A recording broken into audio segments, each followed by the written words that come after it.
Okay, rail fans, it's Train Guy here. Been a while, but it's first day of Train Sim World 2. I was never not going to be on, really. Hi Ryan, welcome. I'm just getting started here. So I haven't really played a great deal of this yet. I've done one run that I've completed, so we'll just dip in and out and have a wee look at some stuff. Stuff with the flags is the stuff that comes with the base game. If you don't already own East Coastway and you buy the deluxe edition, you'll get that included, and it'll chuck in Rhine-Ruhr and Peninsula if you already own them on Train Sim World 2020. So that's why I've got quite a lot of stuff sitting there, not just the three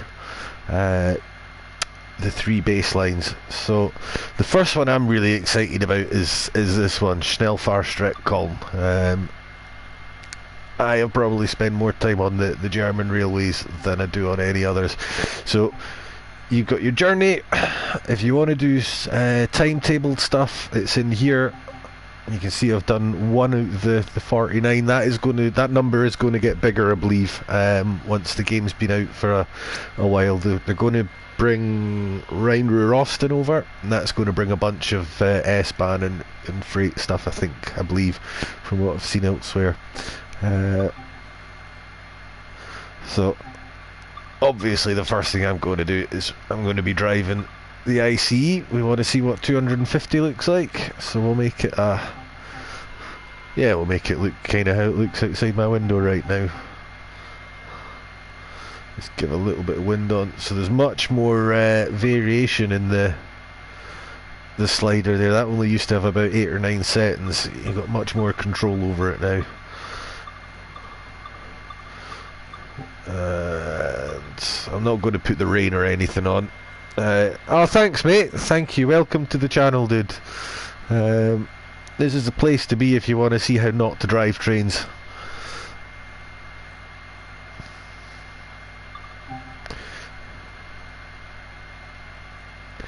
So it's it's a high-speed line. There's not tons and tons of services to do. You don't actually see a lot on this at the moment. It is a pretty empty feeling thing. I think I saw 2 other trains when I did that 740 run. Although I don't know if the talent services maybe pick up through the day. And again, there's only a couple of those an hour at the moment.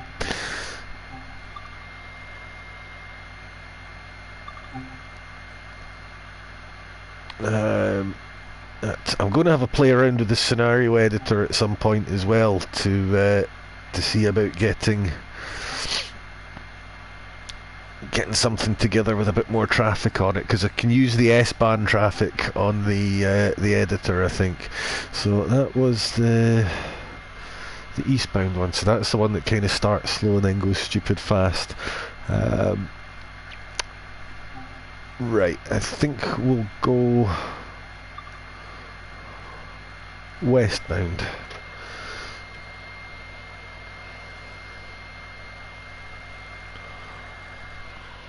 It just takes a moment to fire up.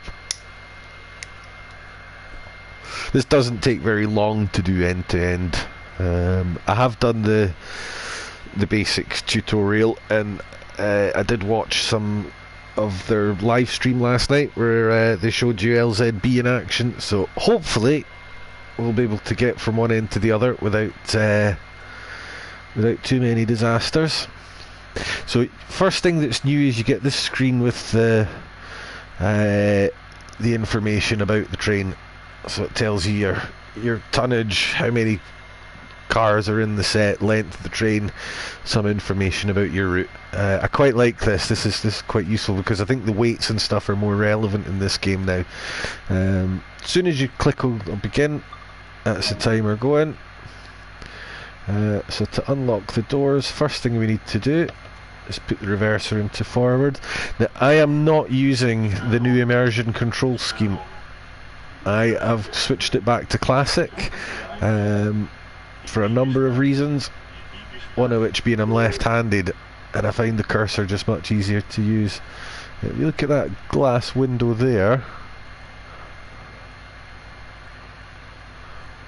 it's that switch there. Bye bye.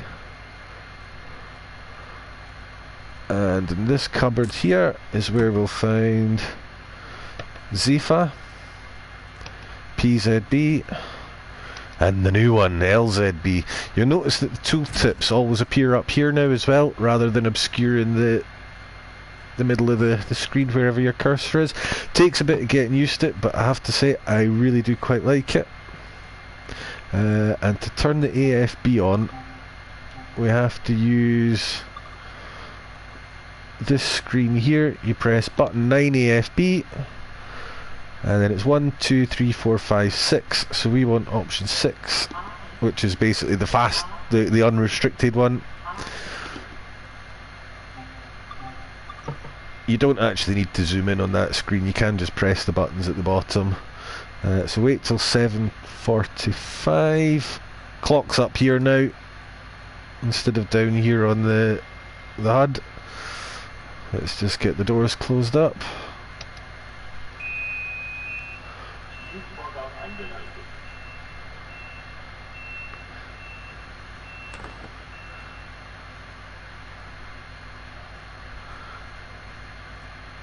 We'll just pre-select our AFB to 40 kilometers an hour. Now I do have a keyboard connected to my PlayStation as well, so sometimes I will be doing stuff with that rather than with the brakes already off, rather than with the controller. So let's just give it a bit of power.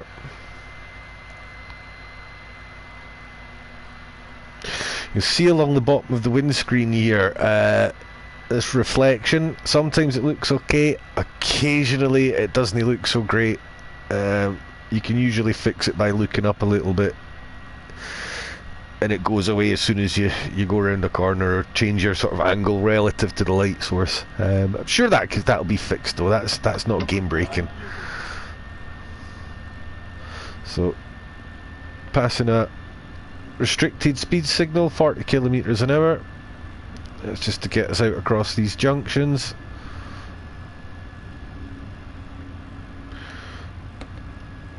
We'll just stick the throttle up into full now. AFB's managing the speed.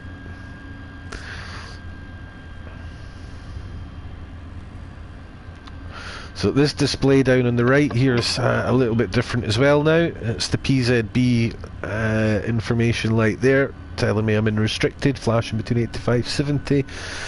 The blue B basically means LZB is in standby. There we go, the 85 stop now. Below is where you'll see the magnet light. That'll be the 1000 Hz or the 500 Hz will be shown there, and on the bottom left is to do with coming out of the LZB zone. Zifa and or AWS alerters, whatever it is, are the yellow at the top there. Much more visible than they were on the old HUD. I like it a lot. So we can just pop our speed up now, so we'll just lift the AFB up to 60.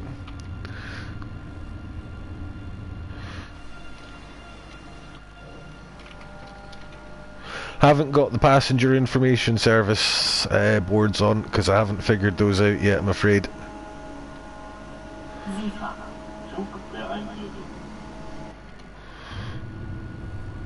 Yeah, there's that artifacting across the dash there, but you just sort of tip your head up a little bit, it stops, and it seems to change as the angle that you're facing the light source changes as well, so it does go away.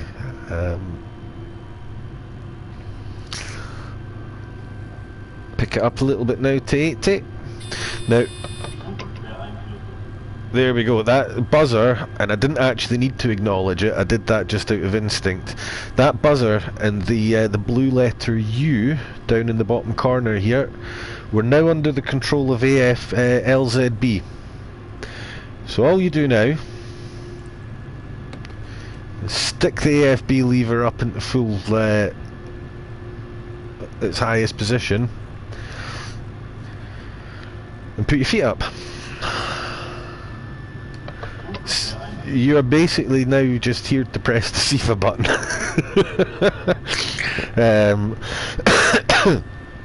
63 kilometers to Aachen. Not all of that is at full speed, but we are going into the high speed section fairly soon.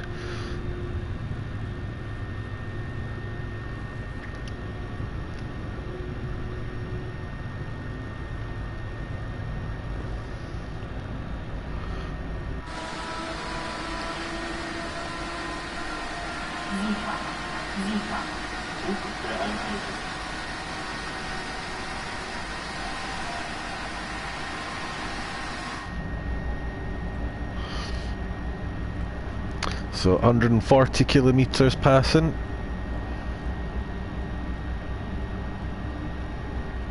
Hi Samson, welcome mate. Yeah, I was playing about with it trying to find the FIS, and all I succeeded in doing was locking myself out into a screen that I couldn't get out of, and a few moments of panic because I was rapidly approaching the point where I needed to turn the AFB off and I couldn't get back to that screen. So I've been reluctant to play around with the MFD too much. Now you'll notice what's happened here is this blue bar, this is your AFB, wherever AFB set to, is that blue surround. You'll notice that's gone up by itself. I've just got the lever whacked up to full, and LZB will control everything else. So there you go, it's gone up to 250 now.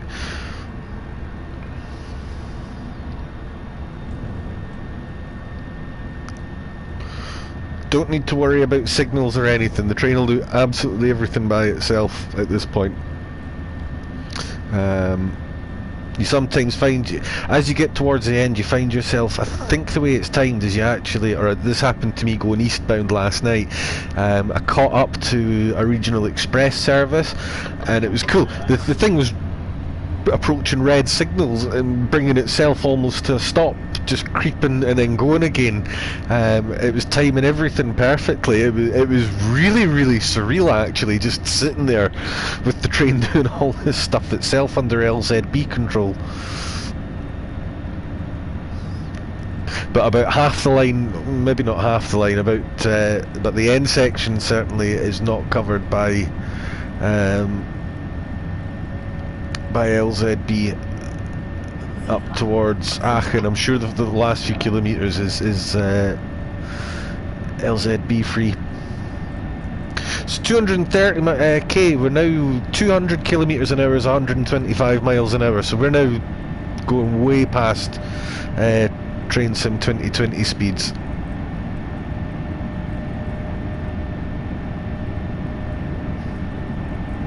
And it's doing alright. Bearing in mind, I am not playing on a Pro, I'm playing on a launch day PlayStation 4, which I haven't done a defrag on it in about 2 years. It chugs along with most games,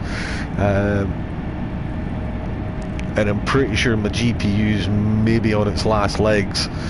I'm not convinced that the artifacts that I was seeing earlier are going to affect everybody, because I see some funny colours in a lot of my games now. So don't assume any performance issue you see on mine is going to be on everybody's. Contrary to popular belief, consoles can deteriorate over time as well and end up as a bit like PCs. Older consoles can be just a bit crappy and slow if they're taking a hammer in. I'm sure everybody here knows that. So battering along at 250 now. I mean, it's handling it okay, I reckon. I did manage to get it when I was playing with the scenario editor. I did manage to get it to puke up on loading in a lot of scenery.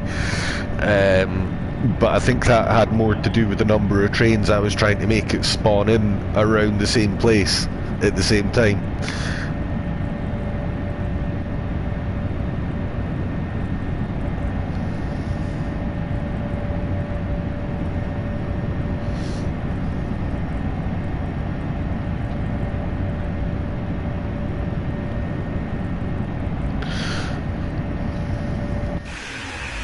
So, fun thing about LZB though is you've got plenty of time to play around with the camera and what have you.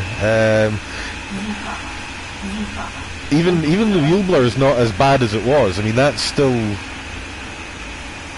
it's there, but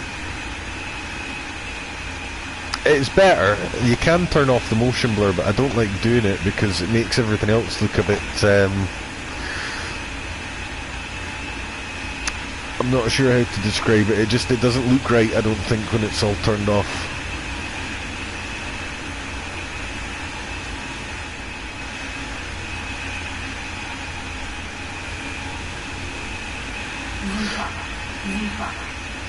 But what it doesn't seem to do anymore is have all that horrible blurring going on around the front corner when you're on the externals.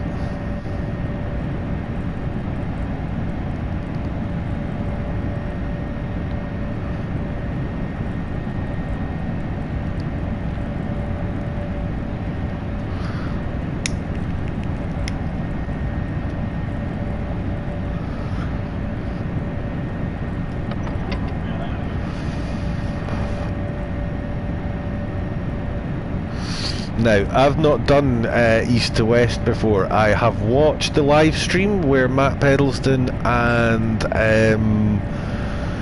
I can never remember the guy's screen name. Sam. You know who I'm talking about if you've watched live streams. He's brilliant.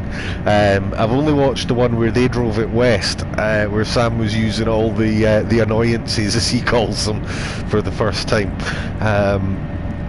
So I'm kind of going to be doing this like off memory of a stream I watched 3 days ago. Is when I'm going to be making how I'm going to do the transition from LZB to PZB along here. We can't. Why can't we uninstall the old one?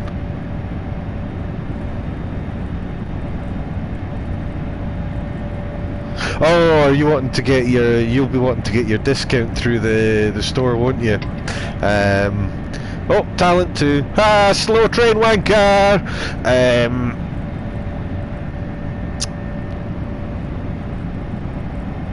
What was I going to say? I was too impatient, mate. The discount wasn't going live till about 8 o'clock this morning, so I didn't bother. By the way, if my sound levels are no good, can somebody tell me? Because it's a new microphone headset that I bought. I was fed up using that crappy little mobile phone earpiece that I was using. I think I got it all set up more or less okay.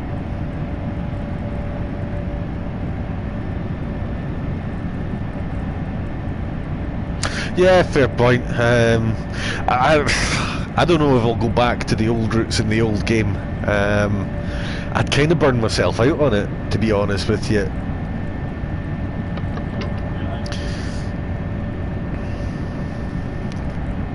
And I think I don't know. I have a funny feeling once I've not done anything with the rain on or anything like that, so I've not experienced the new adhesion physics or stuff. I've got a feeling though that if that's any good, it could be quite difficult to go back from that. So there's a reduction to 200 kilometers an hour coming up ahead. So we've got the big red G at the bottom right. So we're in the braking, or we're in the zone for it taking action. There we go. It's slowing us down now.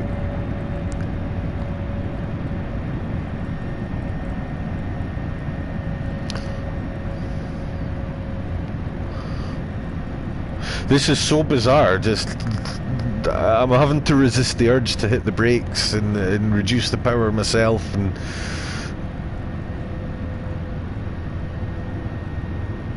it's kind of. Now I think what I do want to do is make sure that I've got the AFB screen pre-selected down here.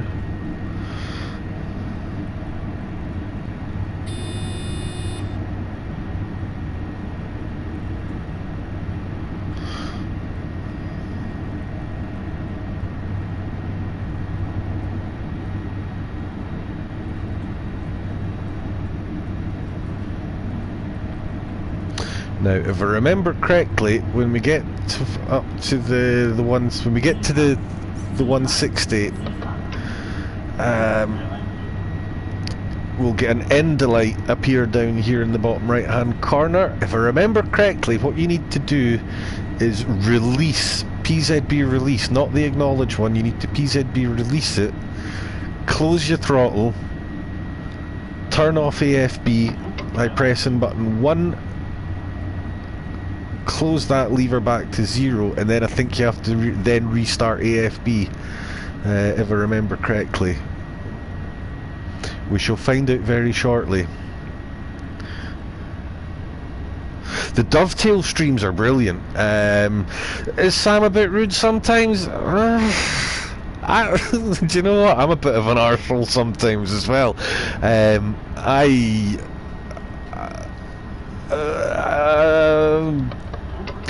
do a job where I get asked the same question 100 times by people I've already told the answer to frequently. I can sympathise a little bit sometimes with how that feels. Right, so there's the end it.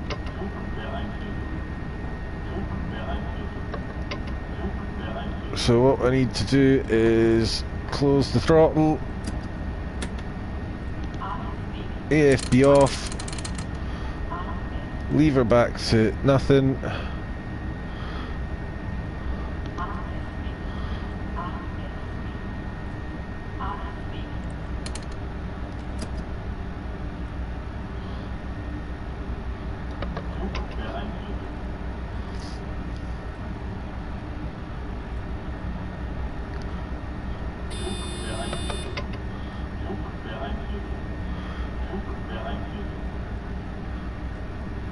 I've done that all correctly.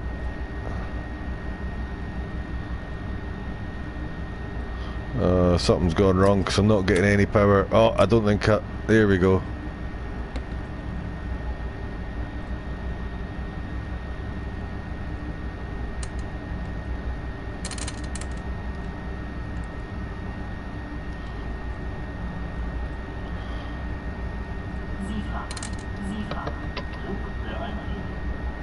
Right, I'll need to refine that a little bit. That took a couple of flicking it off and flicking it back on again.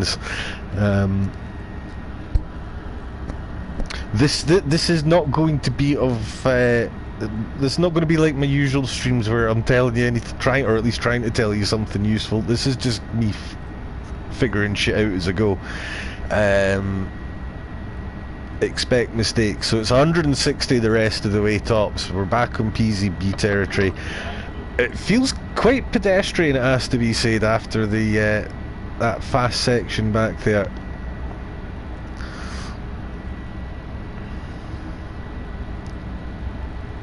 To go back to what we were saying, yeah, I suppose not everybody's cup of tea. Maybe I don't mind them, but certainly I think what he does is something they badly needed, insofar as he doesn't let them away with wishy-washy answers. You know, he'll push them on things. He will not ignore or hide away from things that are wrong. I mean, he very pointedly caught on one of the streams the other night. Matt had turned his camera around and there was something weird going on with one of the passengers. He's very quickly looked away, and Sam actually called him out on it. Yeah, I saw you trying to get away from that, you know. So I think that's good. They needed that, and it's I'd much prefer somebody like him than somebody who just says what he's told to say, you know.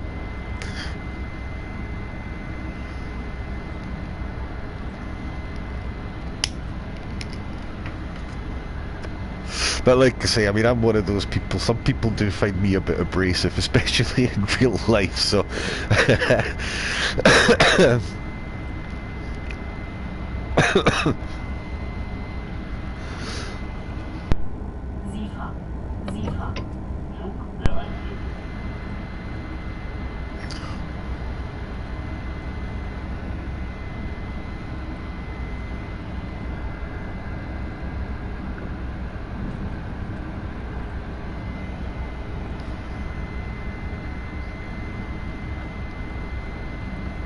Right, sorry, at this point I've gone a bit quieter because I have no experience of this line, and I'm driving it. I have to do all the work again here. Well, as much as you have to do when you're in a 21st century computer controlled train.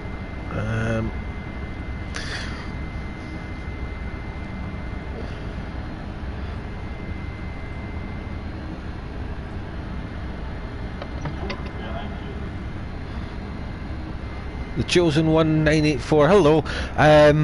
No New York trains at all yet. Long Island is coming over, I think.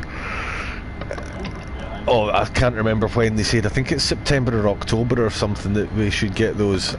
Northeast Corridor, that's just been abandoned. That's not coming over, as far as I know.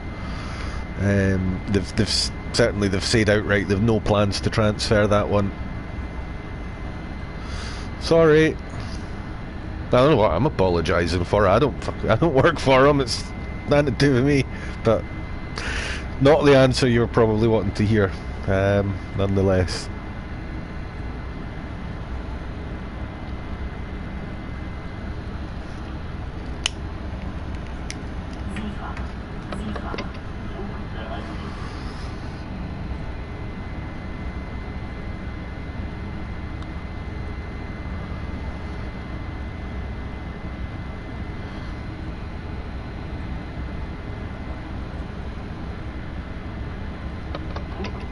So just watching for the 120 coming up ahead.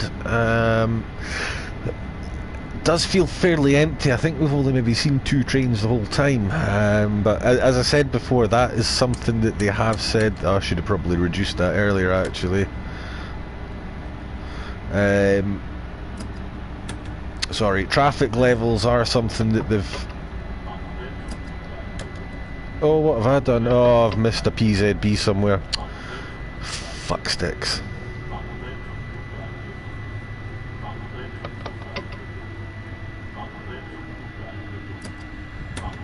Not paying attention.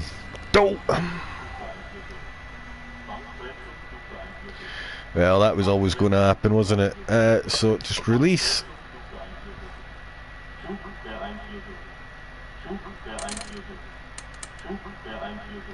Yes, we know.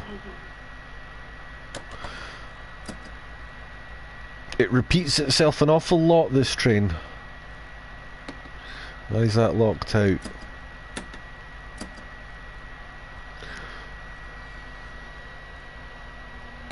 I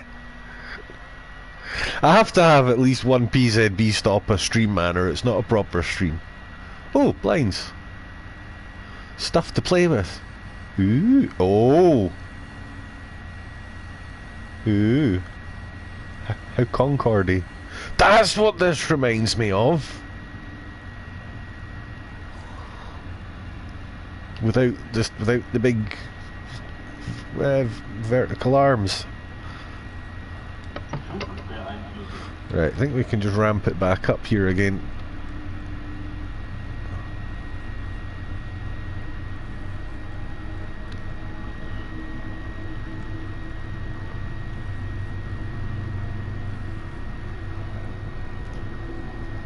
I will need to drive this line a few times just to learn where all the booby traps and things are.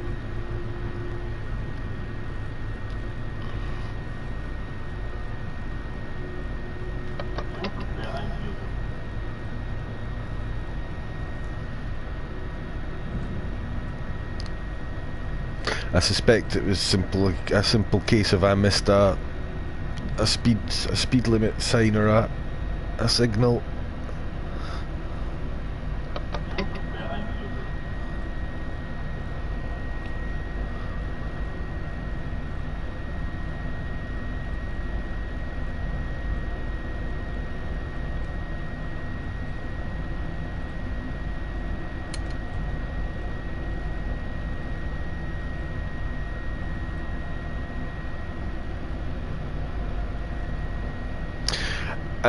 Oh, speaking of Dovetail live streams, they're doing one tomorrow night. I don't know if it's on Dovetail's channel or if it's Matt Pedleston's doing it on his own channel, but he's doing a live stream all about PZB, LZB, German signals, safety systems, that kind of stuff. So he built the bloody thing, he should be able to explain it much better than I can. And he doesn't have to spend the next 2, 3, 4 weeks trying to figure it all out before he does as well. So keep an eye out for that. I'm sure there'll be absolutely buckets of information. I think they're doing one tonight as well, actually.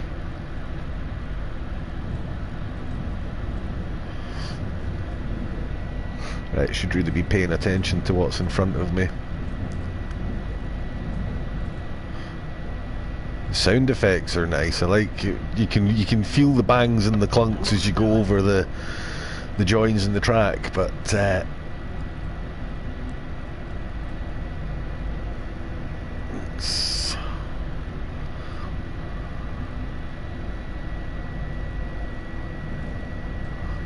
9.1 to go.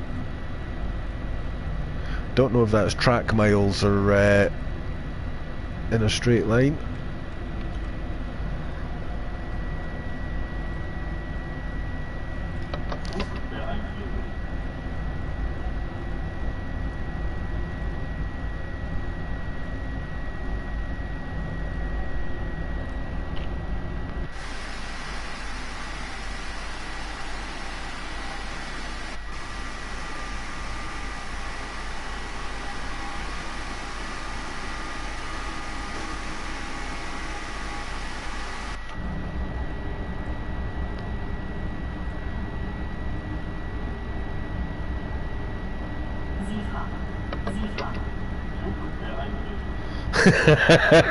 Yeah, I know.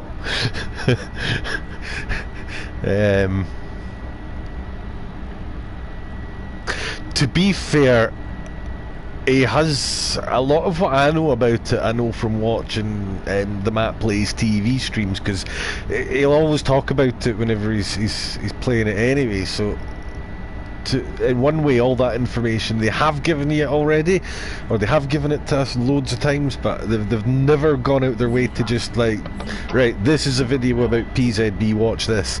And I think that sorely is needed. I think PTG Rail did one, which was very, very good, but it was done on a different simulator, and the principles are all the same, but I think it's useful to see it in a familiar environment for new players.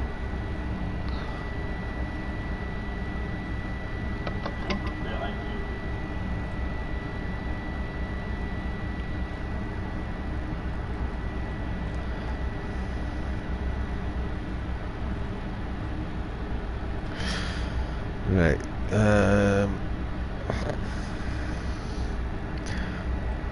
4 kilometres to go. Where will we go next? Sandpatch or London?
Right, so the line speed is like 100 going into 70, but I've been crawling along at 40 because of what the signals are telling me to do, essentially. I'm also, I have no idea what's going to be round the next corner because I've not driven this bit of line before, so do bear with me just a moment. Is that annoying reflection?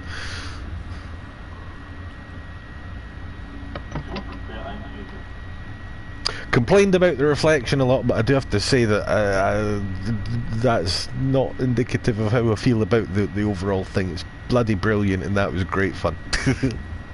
That was fast.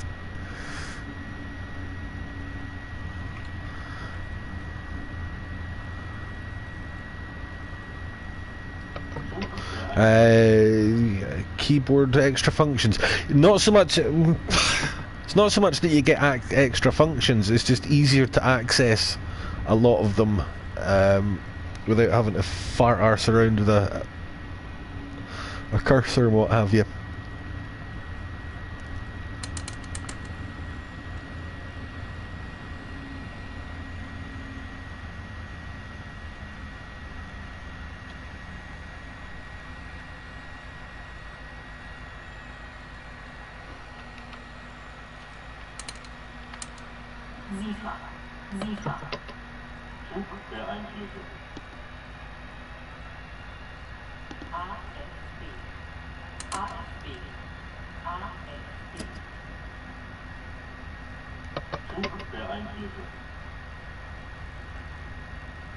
Switching the FB off there, right? Okay, so I obviously I need to tidy up my techniques a little bit in this thing. There's quite a lot going on sometimes.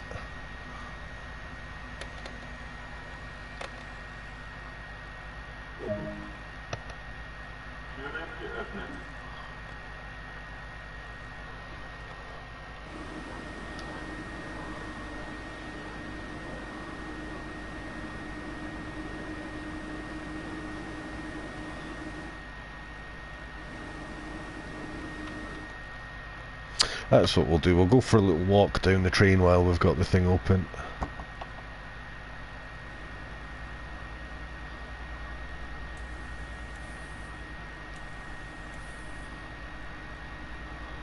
So yeah, looks pretty good. Can't really complain. I've never actually been on an ICE, so I don't know how accurate this is. Oh wow, little cabins in every little first class compartments and stuff. That's pretty cool.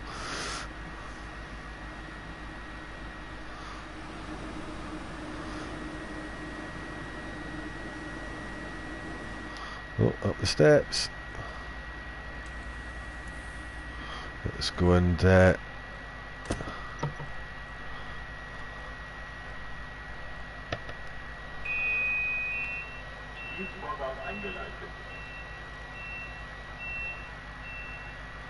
locked up. There we go. Job's a good one. What did I get? Got a blue diamond. No idea what that actually means, whether that's a medal or not.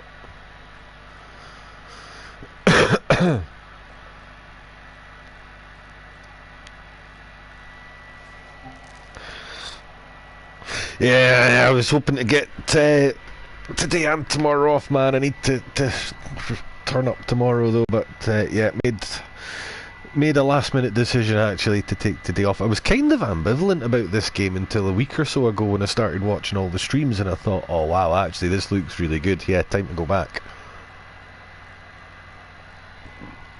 Right, so that was the ICE, and I think I kind of like that train. Be good when they integrate Rhine Austin into that as well, so we get a bit more traffic going on. Right.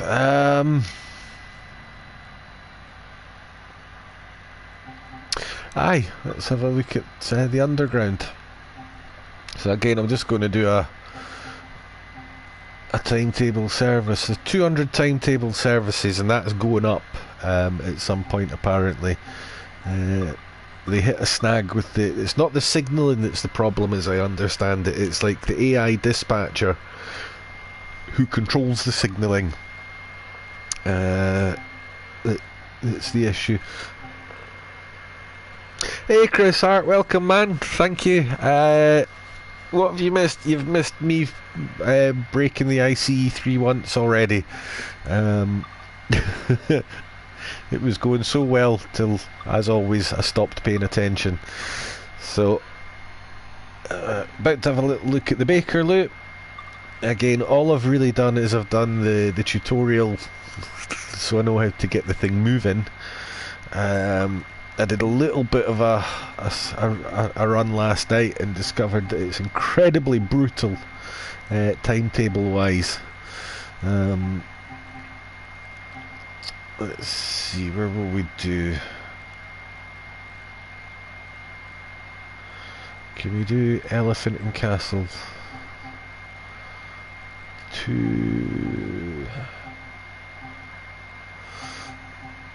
I don't know how long a full length run is the only thing. I don't know. Oh shit, I've pressed it now. Oh, that's right. Okay, we're going to Queen's Park on this one.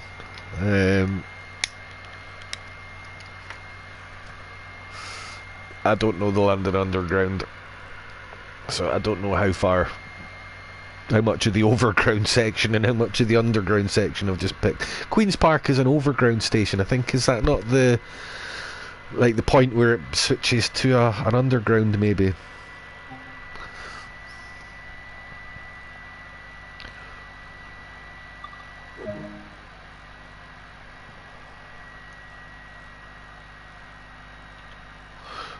Okay,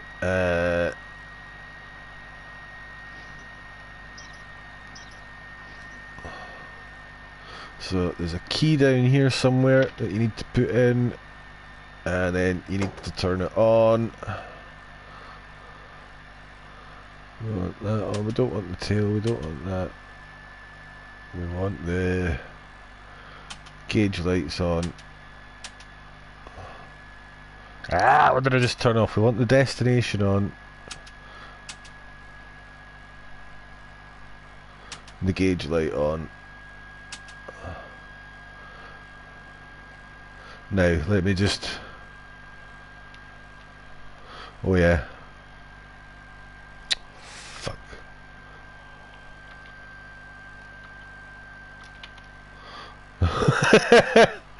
Right, okay, I can't see anything, and... Where the hell's the thing for putting that key in? Oh yeah, there we go.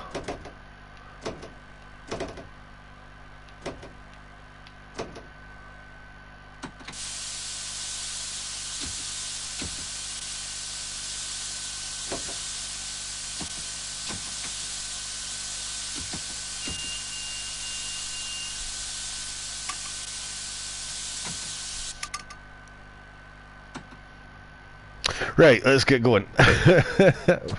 We're already late. Does not give you enough time to get stuff started up.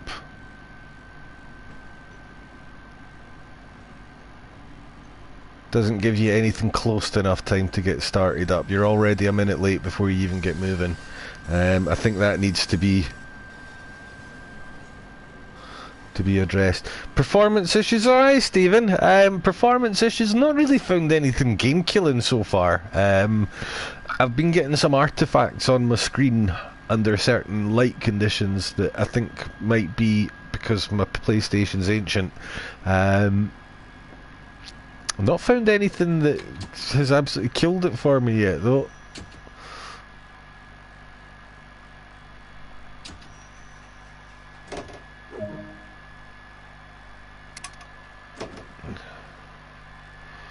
Right, made a total pig's ear of that. What did I do to the cab lights as well? I buggered them up, didn't I?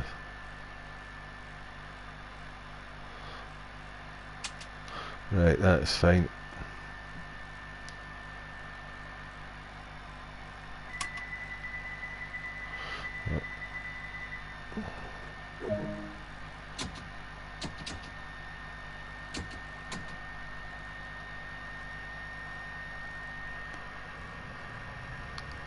And as for making the PS4 scream, every game does that to mine these days, so... Oh, bit on the fast side. Now, I believe in the underground, speed limit changes apply when the front of the train passes the sign. So it's going to look like I'm speeding a lot, but I'm actually not. That's how I'm told it is. They're driven in London. The new zoom feature, don't know, because I went straight back to classic controls, mate. I'm left-handed, so I found not having the cursor under my left stick to be painful, if I'm being honest with you.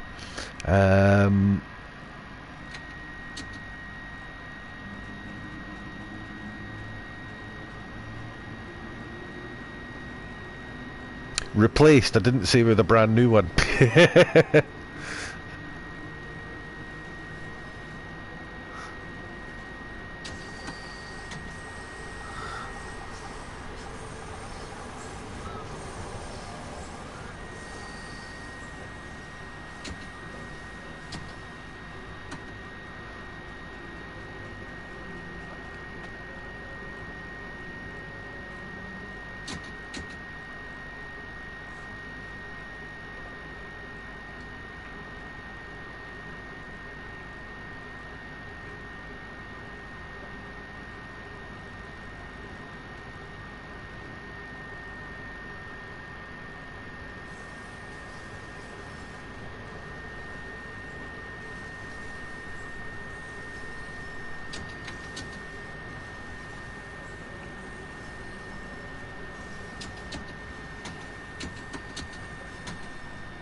Oops, a little bit long.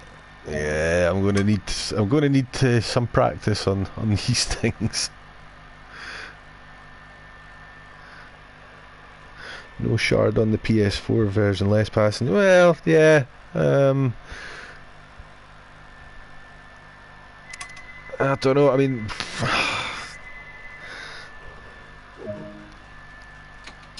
I take your point, but it's 8-year-old technology now, 9-year-old technology now. Really, the PlayStation 4. I mean, I think they're in a good place for the next generation. They're on a much newer version of the engine. I think when the next gen consoles come out, I think that's when we'll see Train Sim World properly unleashed. I think I have said something like this before. When you consider that I'm playing it on what's essentially 9-year-old technology at this point, it's not too bad.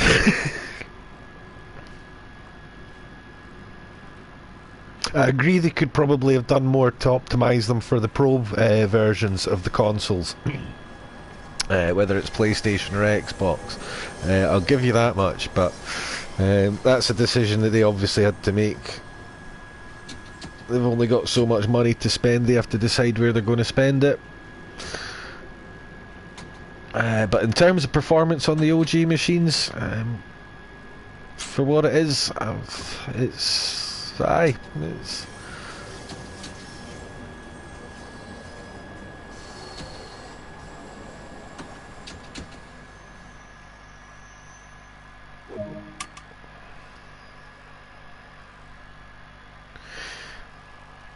think it will, mate. I think the PS5 will be from and the Xbox XXX Series SXX or whatever it's called. I get confused with all the different versions.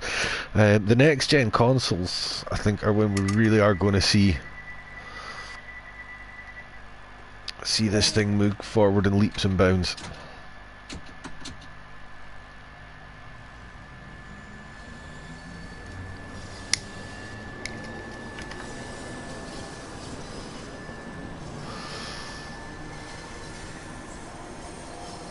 So I'm going straight up to the 25. Again, it looks like I'm speeding because Train Sim World tracks speed limits from the back of the train at the London Underground's unusual in that the drivers are allowed to change speed as soon as they pass the sign.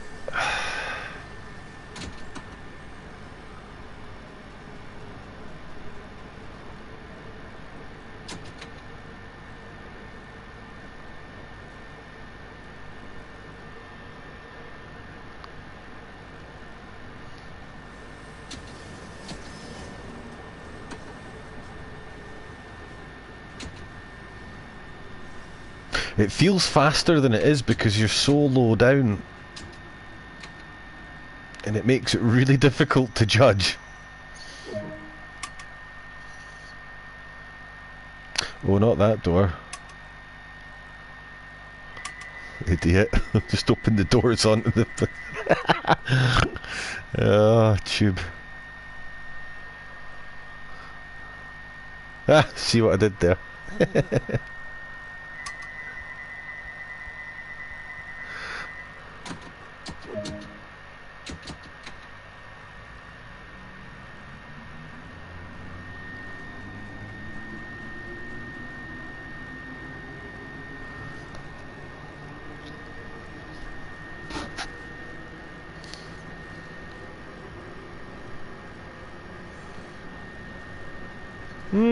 Calling it TSW2 is... I don't know, I mean...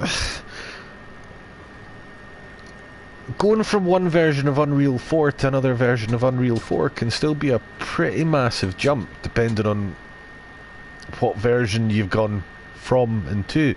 I believe the version they were using previously had been around since before Fortnite was a thing, I'm sure I heard somebody saying. So it was quite an old version. Let's be honest, that trailer that we all saw for Unreal 5, that's not what the games are going to look like. Go and look at the Unreal 3 trailer from PlayStation 3, or the Unreal 4 trailers before PS4. What the trailer looks like is not what the games are going to look like. But I think it has been a fairly significant boost engine-wise. I think the issue now is they have to learn how to properly harness what they've got at their disposal.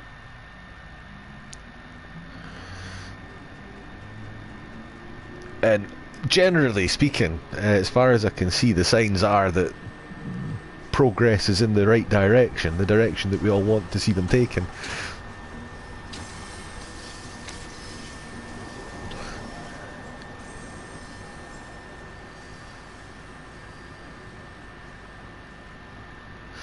I think probably as well the fact they've included things like the scenario creator. I know it's not the full-on editor thing that we wanted originally, but they have added things like with adhesion and what have you being a factor now. No dynamic weather yet, but the weather now impacts the gameplay. So there's enough significant changes on there, I would say, to warrant it. I've seen sequels make less changes, put it that way.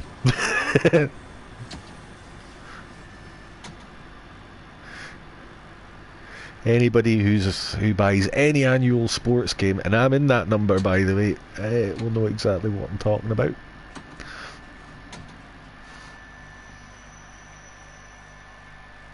So I think content-wise, and given what they've thrown into the bundle, it probably does warrant being a distinctly separate product.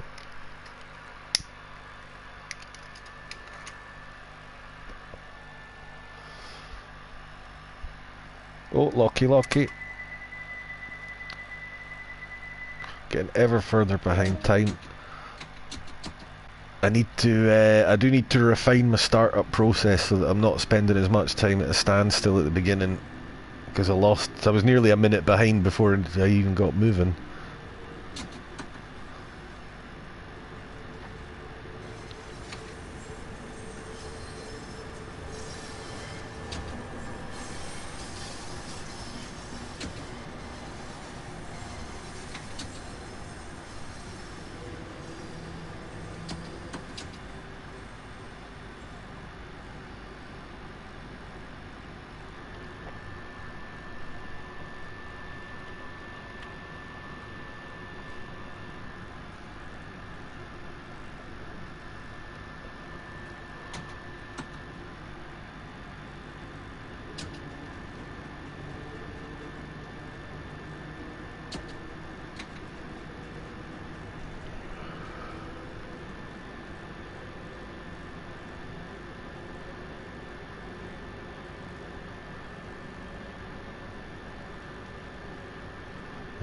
It's a bit lethargic on this slope. This is definitely going to take some practice, folks. This is this ain't no Great Western Express, that's for sure.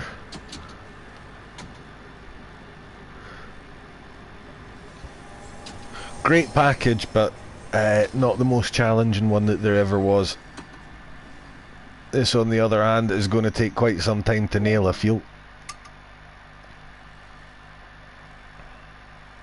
I'm pretty sure I'm supposed to stop with the cab forward of these things, haven't I? Like, the cab should be ahead of it, but the door's not, I think. I haven't been on the London Underground in a very long time.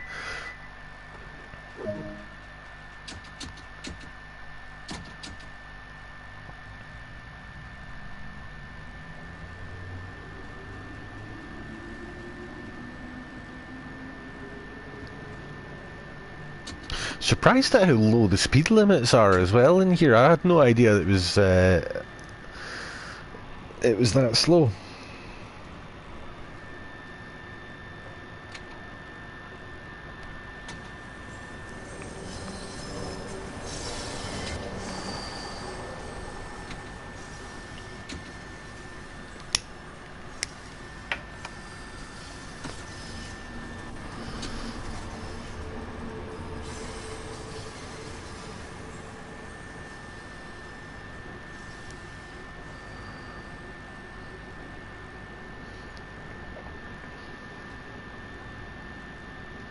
Yeah, there is always sort of the resources versus ambition kind of thing as well, if you know what I mean, or the resources versus what they're trying to do, what they can afford to do.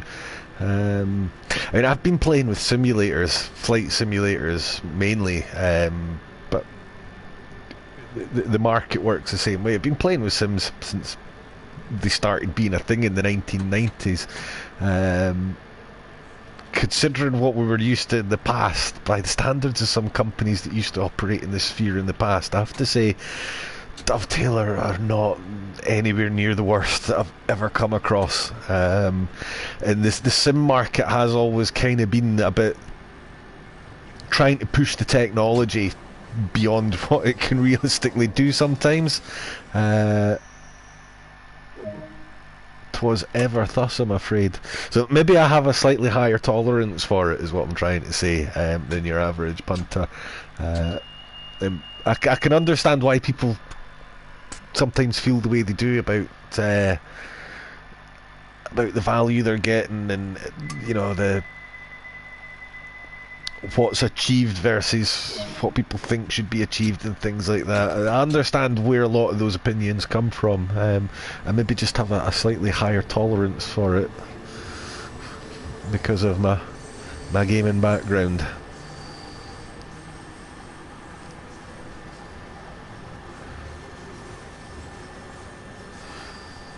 Anybody who remembers a company called Aerosoft, for example, will know exactly what I'm talking about. And I noticed they've reappeared recently, by the way. They surfaced with a bloody awful German police car simulator thing. Do not, under any circumstances, be tempted to buy that Autobahn police game if you see it on the store. It is absolute shite. And Aerosoft are just up to their old tricks again. Pumping out absolute fucking wank.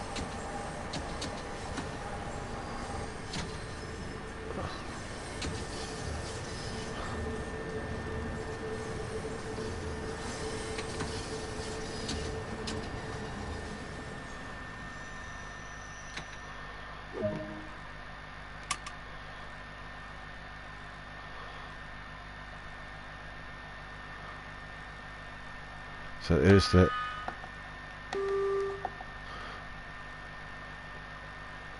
whistle and the electric horn thing.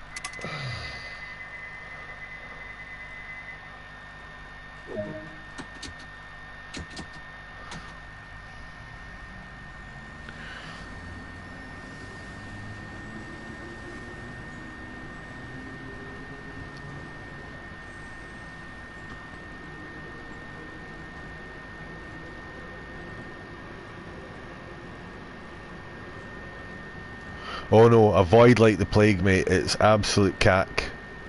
And I don't think there's any number of patches that could save it, quite frankly.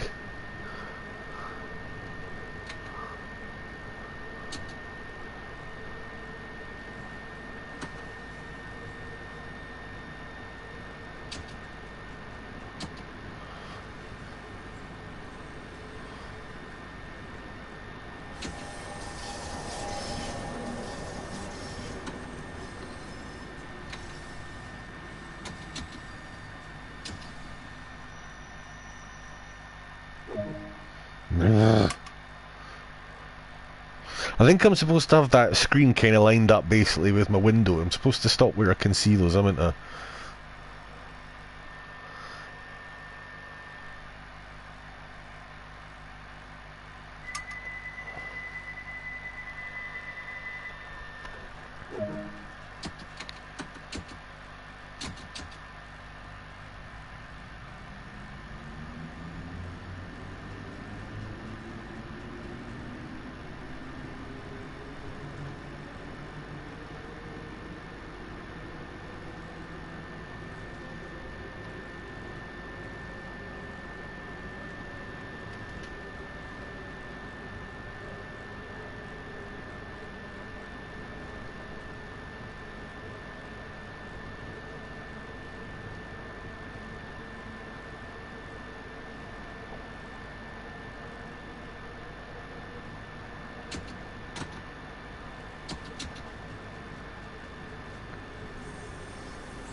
Right, I'm braking too early. I need to get more confident with my brakes, but not too confident.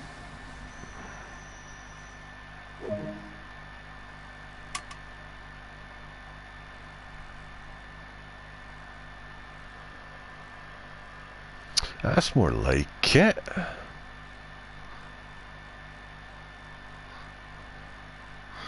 Right.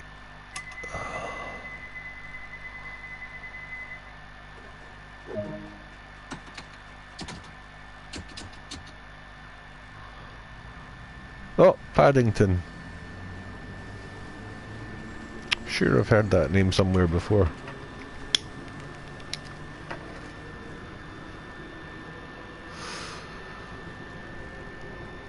I have to say, I am actually really enjoying driving this train. I've not actually spoken much about this train as I've been driving it.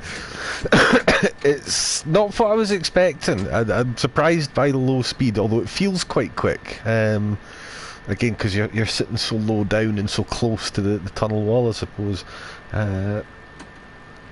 It brakes like nobody's business, but there's nothing particularly difficult about it. The power handle's a little bit confusing at first, just because it's got so many settings with names that I'm unfamiliar with, and it kind of throws me a little bit if I look at the description of what's coming on rather than just the number in the box down here, if that makes any sense. Like these things up here, I need to stop looking at those and looking at this till I'm more comfortable with it, I think.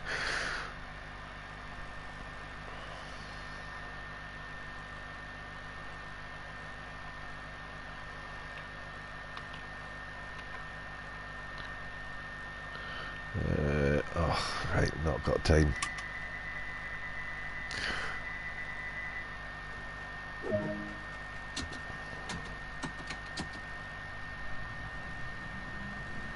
Going to come back here and see if we can walk up to the... I don't think you can, but see if you can walk up to the other bit of the station.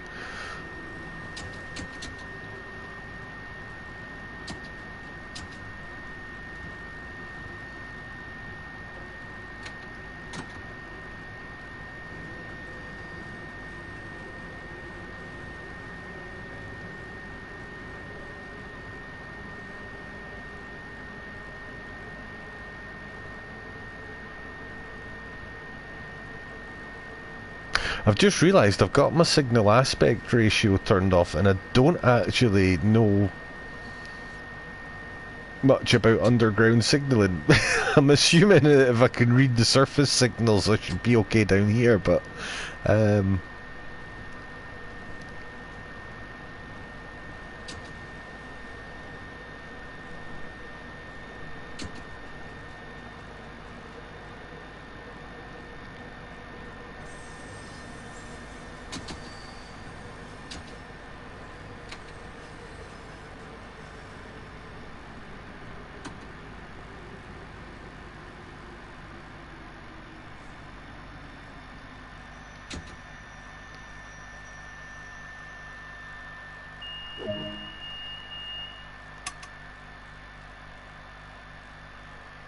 think that was way short again.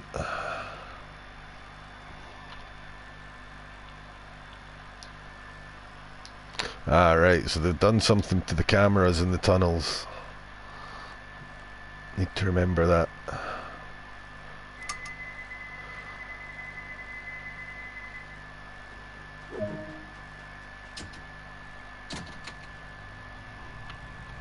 Yeah, it's not letting me have externals in this tunnel. I suspect it's just because the camera spazzes out with the tunnel wall being so close to the train. I can do this and that's it.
Right. Not quite found my ideal settings for control sensitivity yet. It's just a little bit. I can have it either just a little too sensitive or not quite sensitive enough. But I'm sure I'll adjust to that.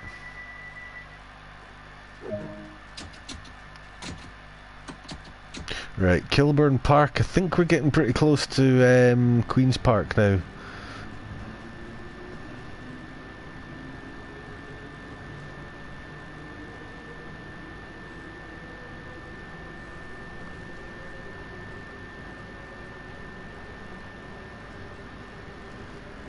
Sounds exactly like I remember these things sounding.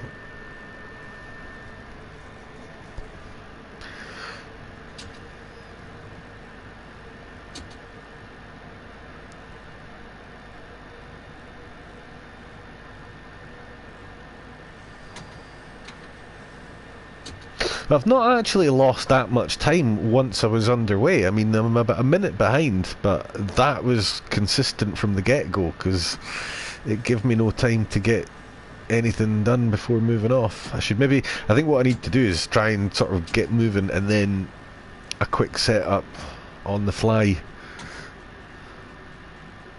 Because there's no AWS or anything like that to worry about on these things. These use a much simpler mechanical safety system. That much I do remember.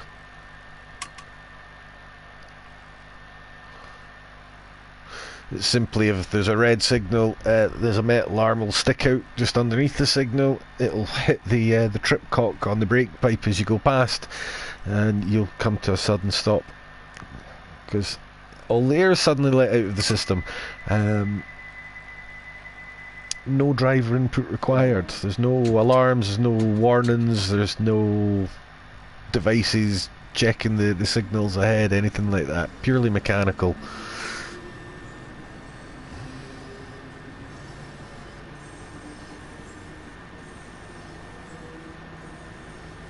So I think perhaps the trick is just to get the train moving and then worry about the lights and the roller blind and stuff afterwards.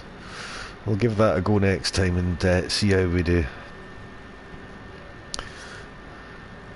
I say I think I'm going to practice that one a few times. Yeah, I used the spawn on foot trick for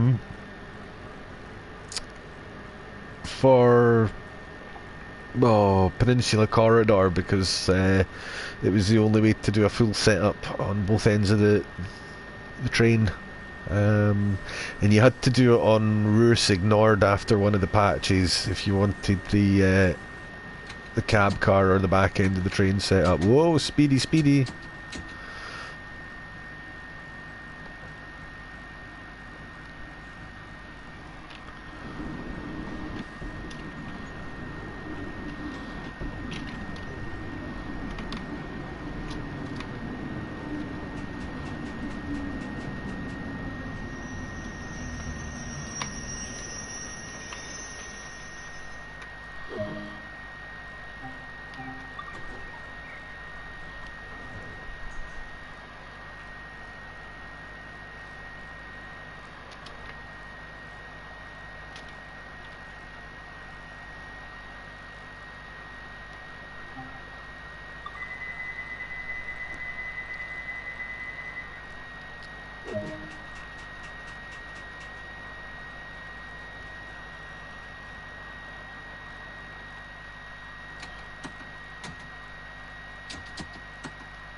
Why you no move?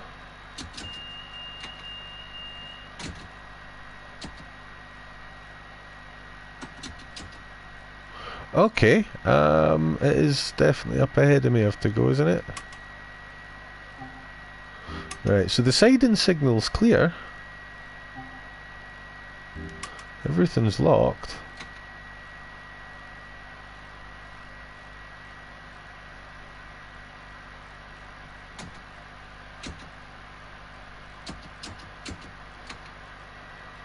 Alright, this is why reading manuals and stuff should be a thing.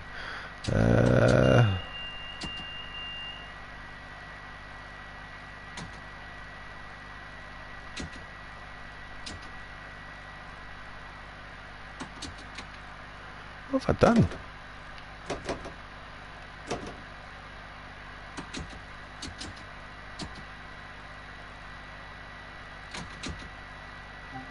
I don't need to...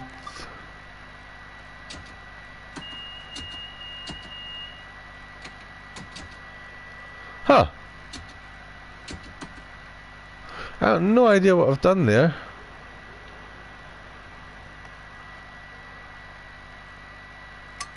Let's try recycling the doors.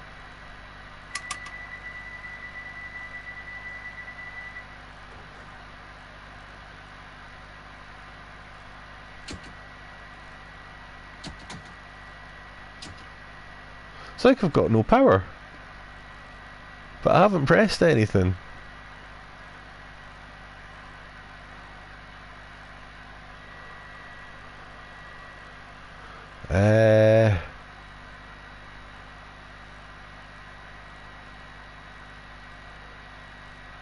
Any suggestions?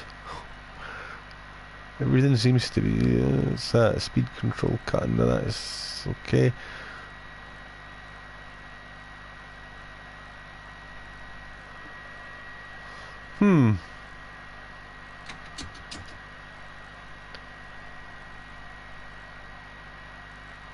Let me just check where I'm supposed to be going. How weird. I don't have the faintest idea what's happened, I'm afraid. What's that? Did that do anything?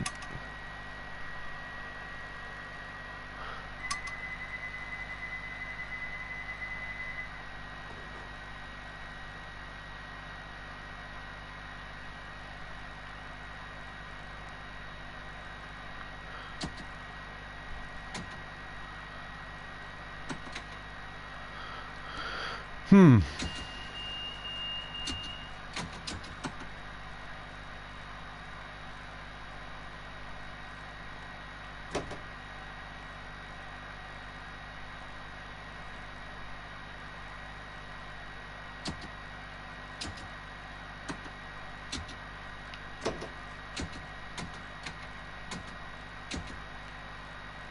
Nothing.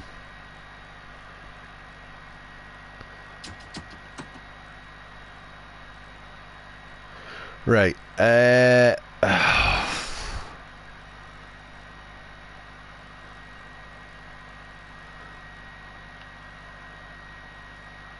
Okay. To be honest, I haven't got around to printing the manuals and stuff.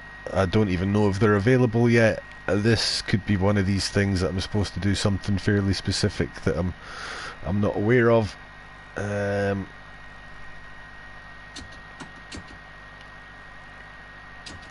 don't want to jump straight to assuming it's the B word, because that would be unfair. It is probably me, but right, I think I'm going to have to just declare this train out of service, and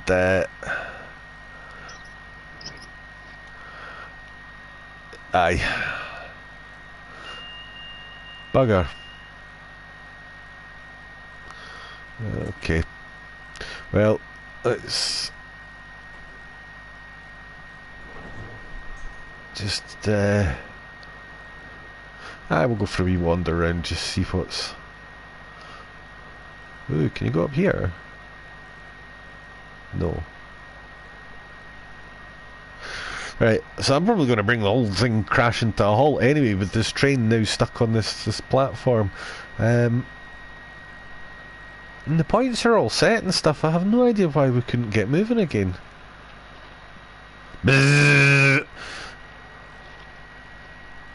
But all joking aside, I mean, we've got contact with the third rail.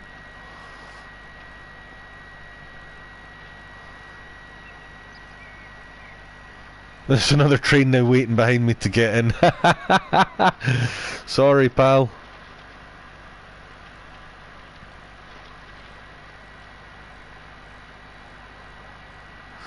Right. Yeah. I think we'll just abandon this and go and do something else.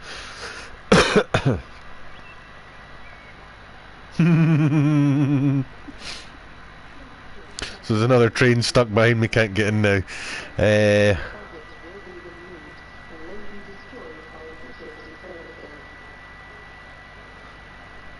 Oh, wee shiny board thing working. Going to be a lot more than 21 minutes till that train gets here, I think. Right. It's...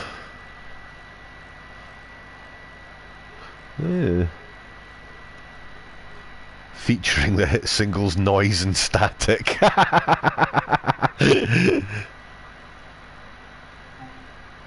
Right. Yeah, we'll give up control of it. Watch this, I bet you the AI just drives it clean straight on out now. Bastard.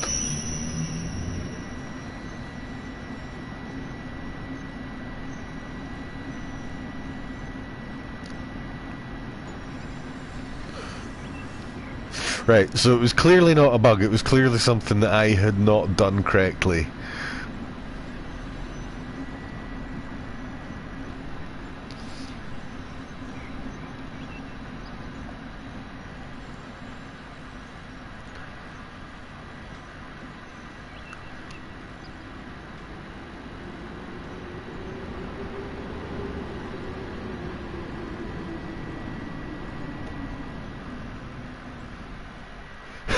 If multiplayer ever comes to this, then you'll just end up stuck behind me like this dude.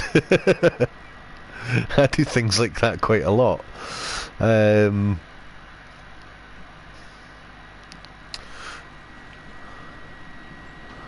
see, can we get up to the... Can you go through the doors? You're not supposed to do this in real life, are you? I'm pretty sure you can get in deep shit for doing that. Hi!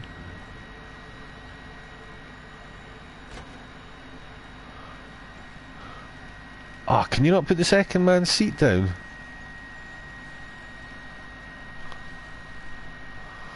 that's just rubbish.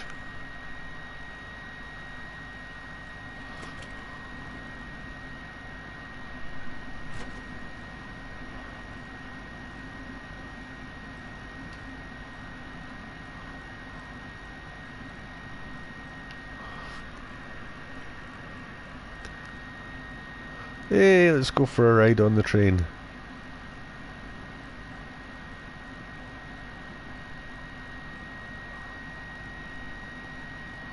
Oh, he's put his lights off. Okay. Oh no, he's put them back on.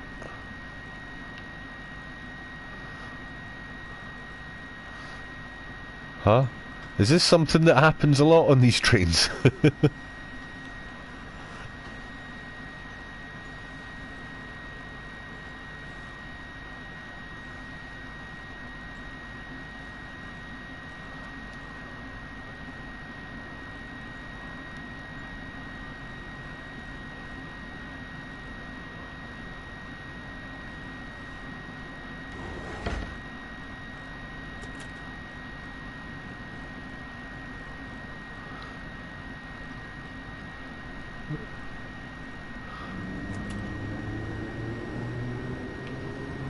Woo! Closing behind us, eh?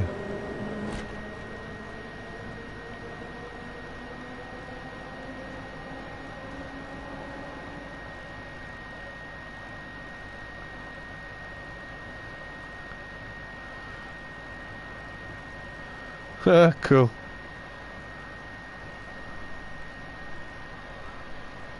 Right, I promise I'm not going to just spend the next ages riding on the train. I just was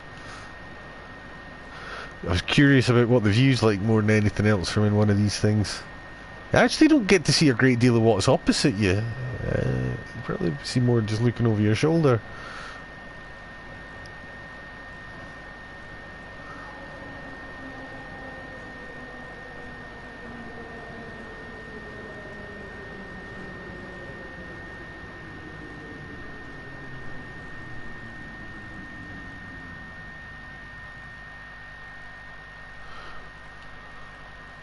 Right, that's enough of that.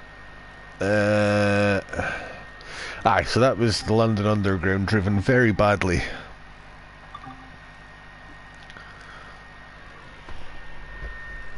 Time is at 1:45. Okie doke.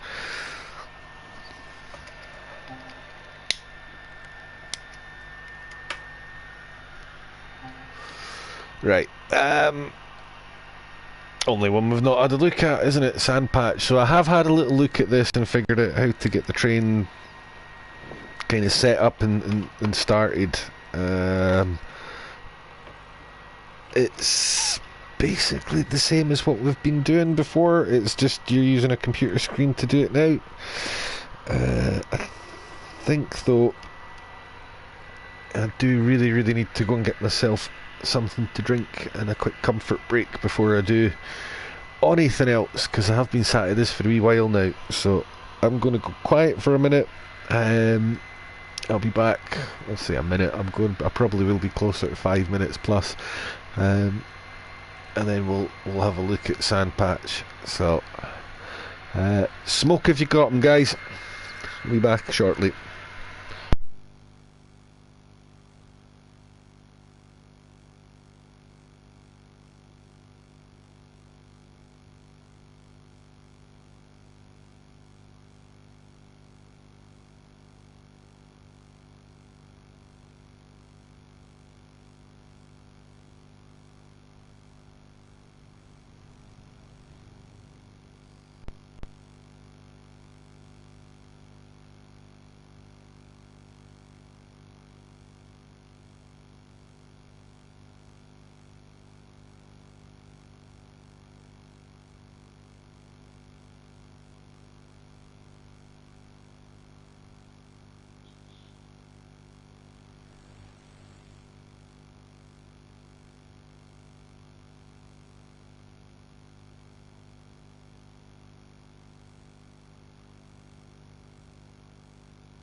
Okay, so that took a little longer than I thought. Oh, microphone. Right.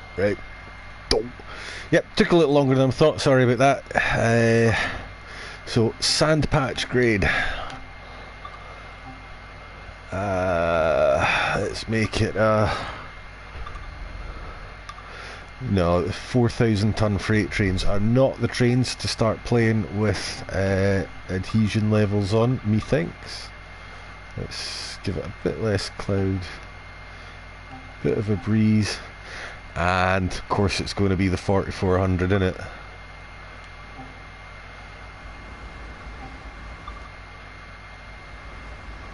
Ooh, I quite like that. Yeah, we'll take that. So let's see, what have we got here? Autoracks. That looks like a very short one. Maybe the dark's not the best first time to do it either. Oh, let's see. Does the line start looking a bit busier through the day?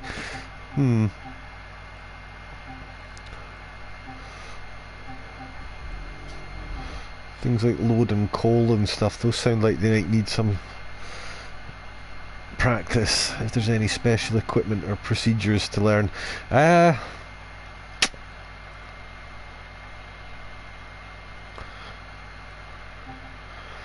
see. 90 minutes, 95 minutes. Right, we'll start one, but we might not necessarily go the full length. From Rockwood to Cumberland. So Cumberland, I take it's away at the east end of the line.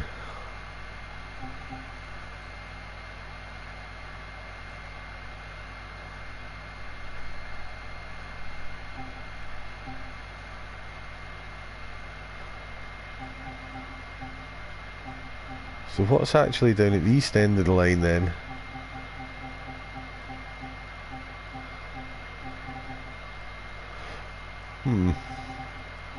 Looks like there's a stretch of the line that's almost not used.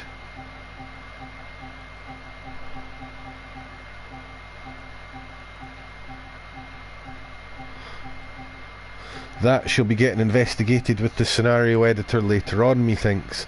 Right. What do we want to do? An auto rack train. Auto racks. We'll take auto racks because they're not generally as heavy as a lot of other cars are. So for a first time, I did do the quick startup tutorial, so I was sure I could get the thing actually underway. Beyond that, haven't really done anything with this.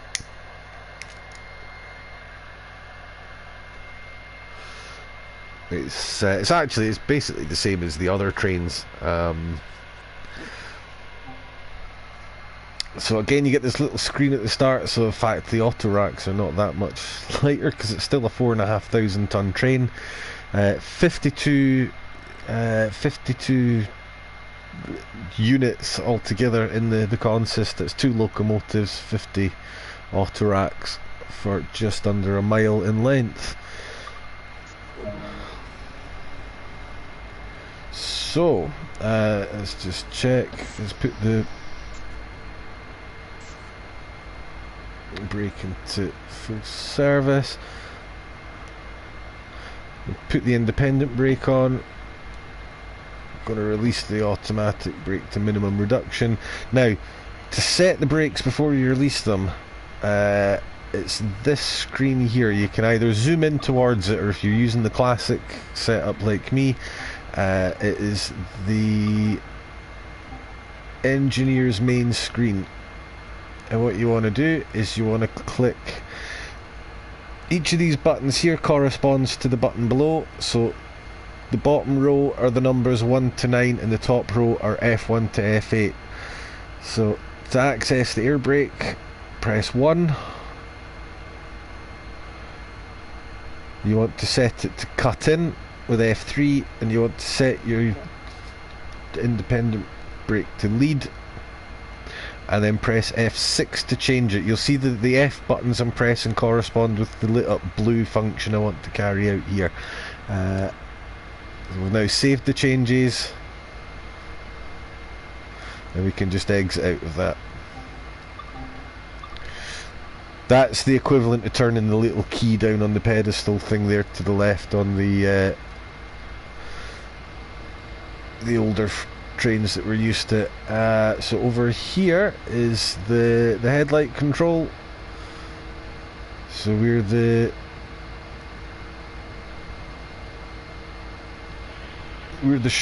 lead end at the short hood end of the train. So you don't need to worry about the engine. Crosswalk lights, control comp. What I'm looking for, the number lights on. You're not really timetabled in this this mode, so if you lose a wee bit of time at the start, I do this on the Canadian ones as well. Just take a moment to come back and at the very least make sure the number switches are on, controlled from another unit, and that's in trail.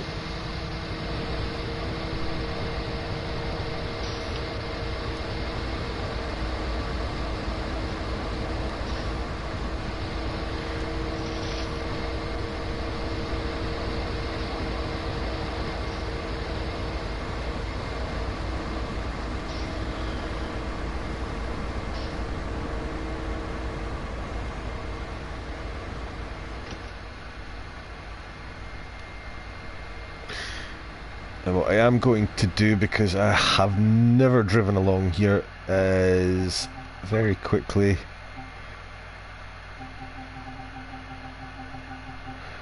I am going to turn my signal aspect display on, something I don't do very often.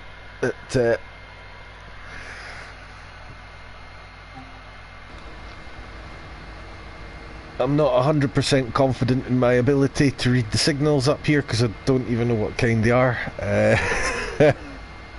Doing this very much blind. So we can now release the manual brake, no, the automatic brake rather, and we can release the train brake.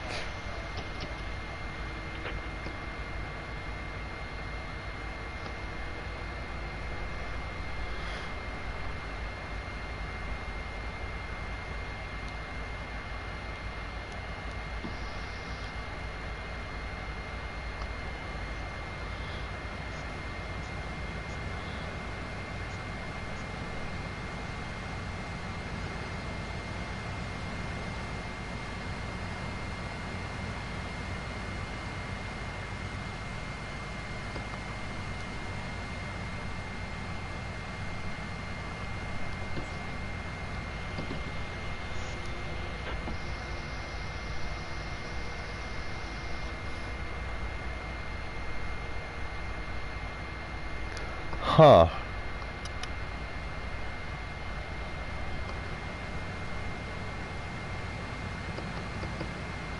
What have I not done?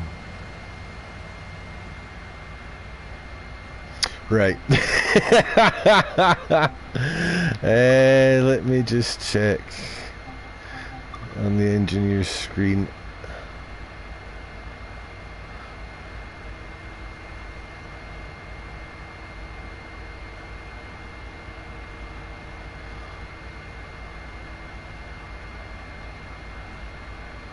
Right, everything is cut in.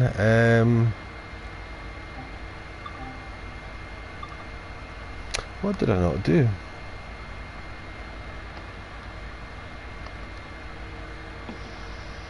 Brakes definitely off.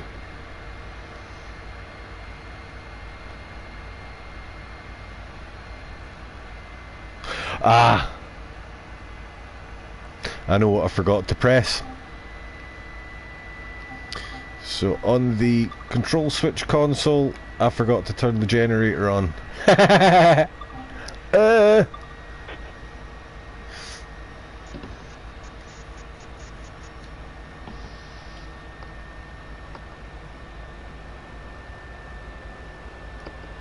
There we go.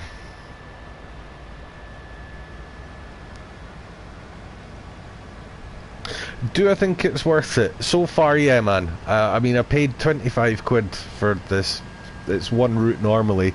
Thoroughly enjoyed the ICE, thoroughly enjoyed the London Underground, even though I demonstrably could not drive it for toffee. And I've been wanting to play Sandpatch Grade since I first saw it, man. I feel like I'm dragging a break or something.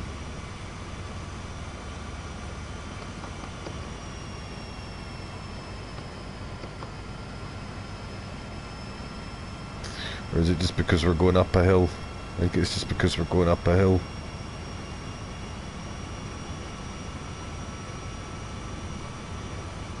I mean, both my brake percentages are at 0. Sorry, got a bit distracted there. Yeah, honestly, so far no complaints at all. And if you have Train Sim World 2020, there's already a whole load of the preserved collection come across. The scenario editor, it's limited, but it does look interesting. I'm going to have a play around with that. The livery editor, I haven't touched that yet, but that's another thing that's in there. Stuff like adhesion and what have you, I'm going to explore that a bit more over the next few days and weeks. I might actually practice a bit offline with running in the wet and what have you before I attempt to do it on stream. But yeah, I mean, it's not the massive leap that maybe some people were hoping for, but it's I cannot say I've got any regrets so far.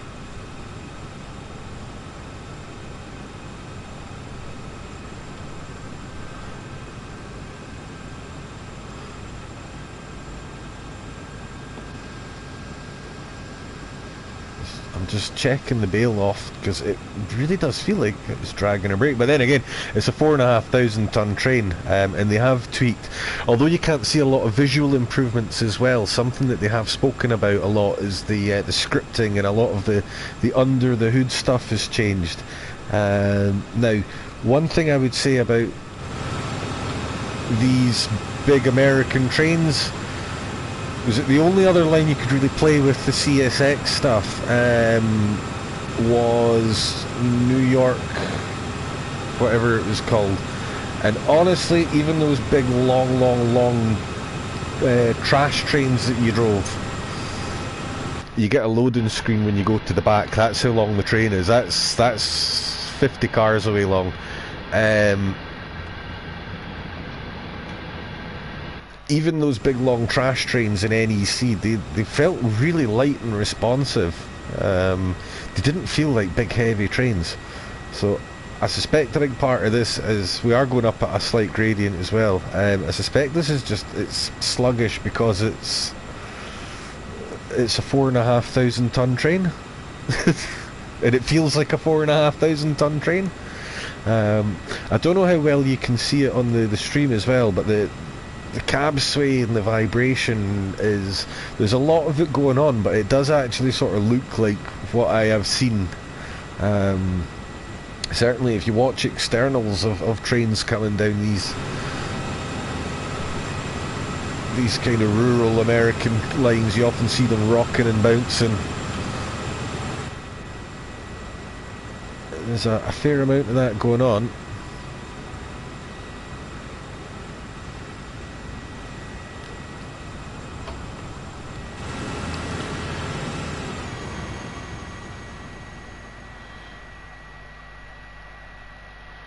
Let's see if we can find somewhere to do a run by.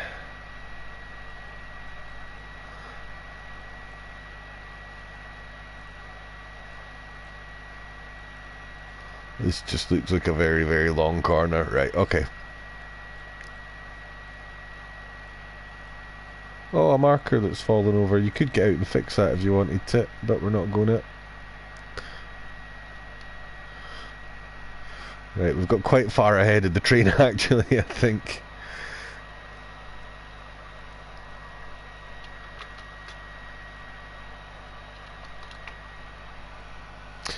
Just using my keyboard there to turn the thingy-ma-doodad off on, which I forgot to do earlier.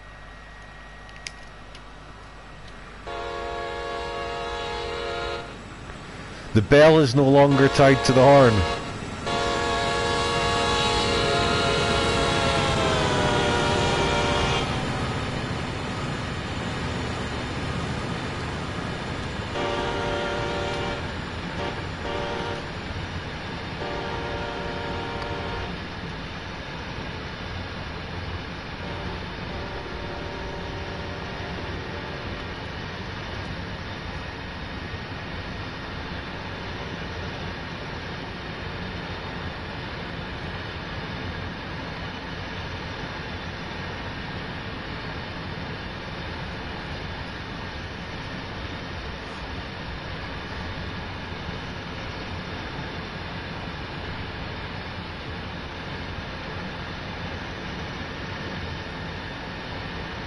Goes on for a while, huh?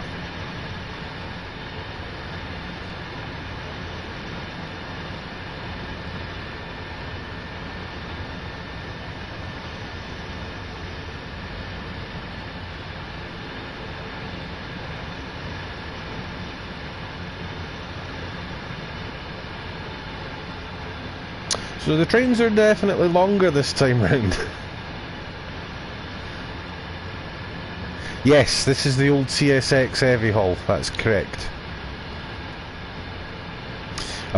Seemingly the way they had built it previously, it was really difficult to put it on a console, so they have basically rebuilt it from scratch, I understand.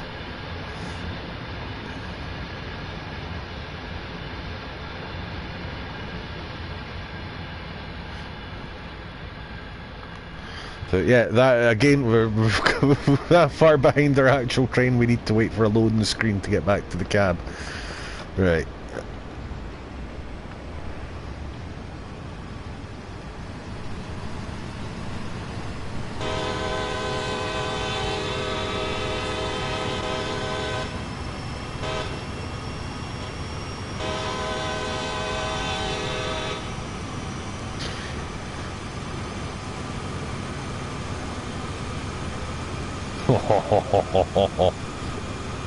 It's mighty.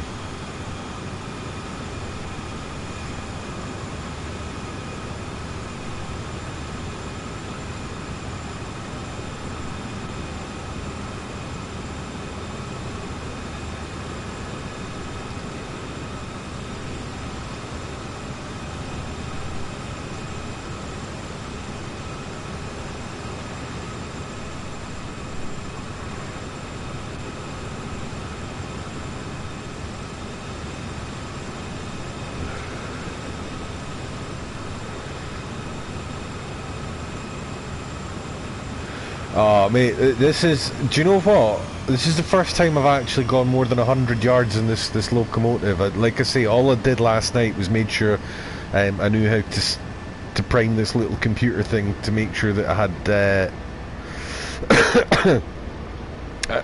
I had the brakes and what have you set up. I've just spent the last 2 or 3 minutes pulled back to 2001, whenever the original Microsoft Train Simulator came out. The old BNSF line that they had on that's just straight where I've been sucked back to with this, man.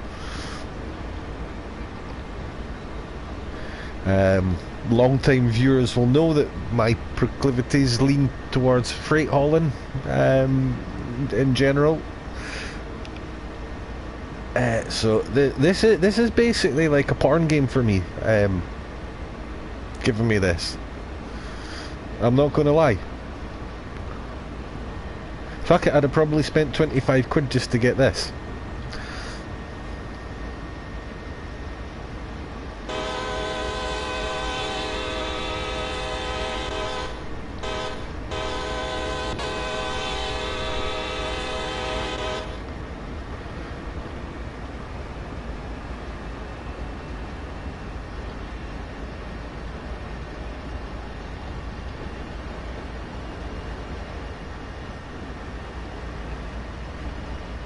And I don't know if you can hear it very well on the stream, but there's radio chatter coming from the console next to me as well. That is so awesome. Oh my, that excited me unreasonably. Is the MFDS hard to understand? Not particularly, mate. I can probably safely zoom in on the screen. If you're using the immersion mode, you just use the left stick to zoom in on the screen. Once you're zoomed in on it, there's 2 rows of buttons on the screen there, and they correspond to the numeric keypad under them. They do what they say on the tin. This the measured mile function doesn't work. The distance measure and stuff you don't really need, and the speed control stuff is I'm not going to touch it, but it's as easy as slow speed on or off. Just press whichever button on this keypad is in the same position in the pattern. So for air brake it's 1, for measured mile it'd be F3, so on and so forth. You'll figure it out so fast. It's really, really intuitive. There's not loads and loads of mysterious alien looking numbers and stuff going on in there.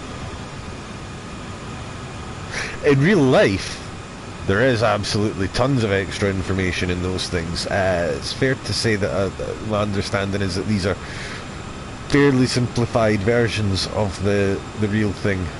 With that said, they do what they need to.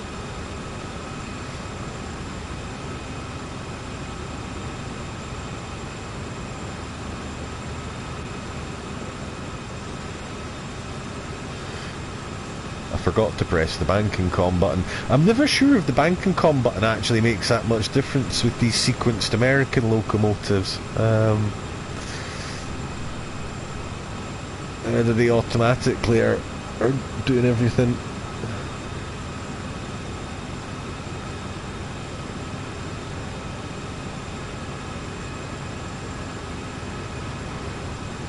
What's that? Oh, probably don't want to touch that.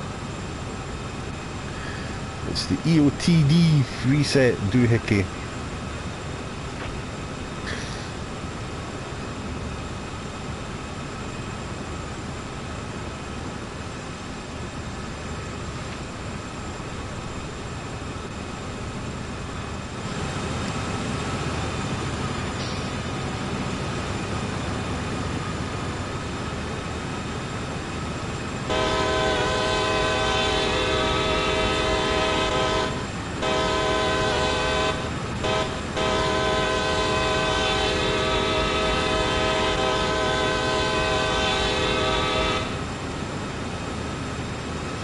So there's a little bit of blurring going on where the track meets the train kind of thing,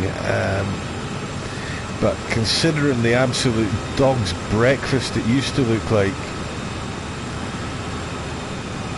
they've tidied all that stuff up, because once upon a time, oh, how do I get my cursor back again? I can't. Once upon a time, this whole area around the front corner, once you panned it back to about here, would just disappear in a haze of horrible graphic artifacts, or mine's always did anyway, especially from certain angles. So that's all been fixed. Terrific Freak, we've just done. I didn't do the full length. I went from Elephant and Castle. I went from... Where did I go from? I went from somewhere to Queen's Park. So I have already done a bit of London Underground, but fear ye not, there will be... I almost certainly will be doing more stuff on Train Sim World 2. And I will be going back to the Underground as well. And I'm absolutely certain that there is... going to be a Dovetail stream later where they're going to be giving it another thrash. If you're still dying to see the Underground, I've kind of been on this for quite a while now, so I'm unlikely to be doing any more runs after this one, because I think this is quite a long one.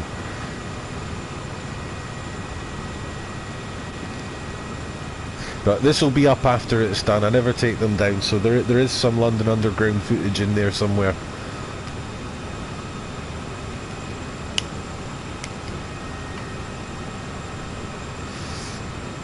I also managed to break it. Got stuck. So I need more practice before I drive it on the stream again, because I ended up stranded.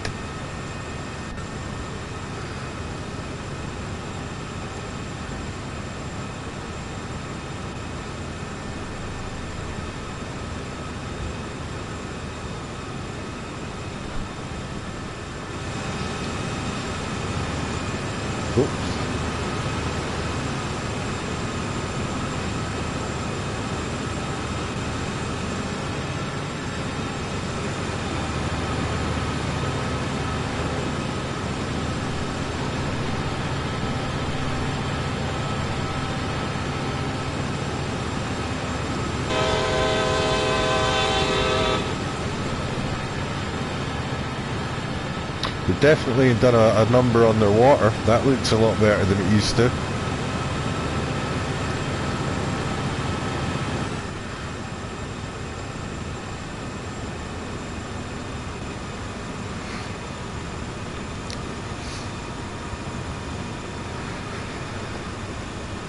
This is cool, I really like this.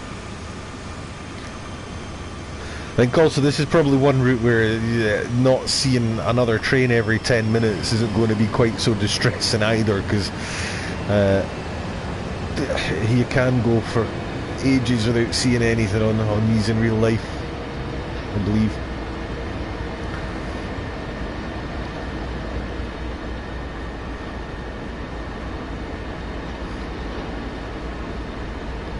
Looks cool.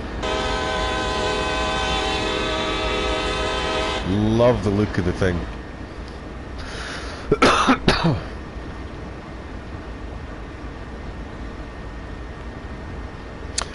Now there's a thought. Peninsula Corridor is already on the... Ooh, I could get... Oh, Union Pacific's on here. Ha! Right, scenario editor, I'll be playing with that later on.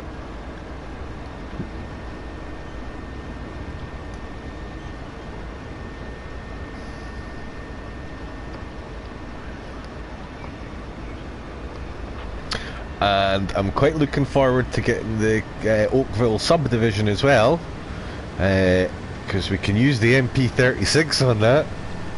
All those passenger stations, it's almost as if Dovetail knew what was going to happen in the future when they did that.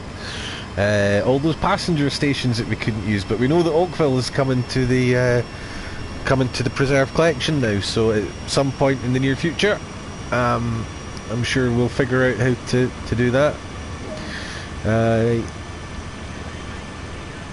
think the only shame is that at the moment there's no way to share your scenarios that you create. Certainly you can't share the files. I'll have a look with it and see when I'm playing about with it, if there's a way that if I do make any scenarios, I'll see if there's a way that you can screen cap what you fed to it to make it easier to replicate for people. I've already started fiddling about with the Schnell Varstraka one. I wanted to put some S-Bahn traffic on there, have it feel a bit busier for a kind of early morning express run, and it seems to be quite an easy thing to use. It seems to be fairly well train guy proof. I wasn't able to confuse it or make it do things it didn't want to do.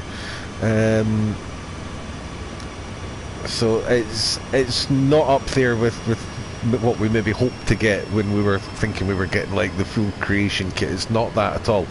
But there could be scope in there, and I think as they improve it, I don't think what we've got is the final version of it. I suspect they will make tweaks to it as they go. Could be some potential in there, especially as we get more and more content added to the game. the scope for crossing stock over from different packs to others is combine that with being able to tweak liveries. There should be a lot of scope for doing some really cool stuff. Like I said, only shame is the difficulty that there's going to be in sharing it with other users, but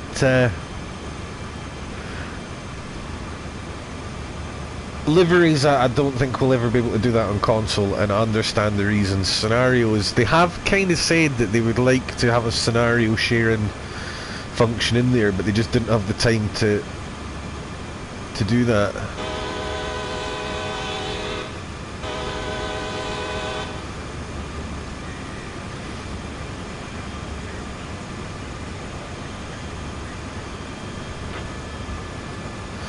So it's not just our train that's a big long ass thing.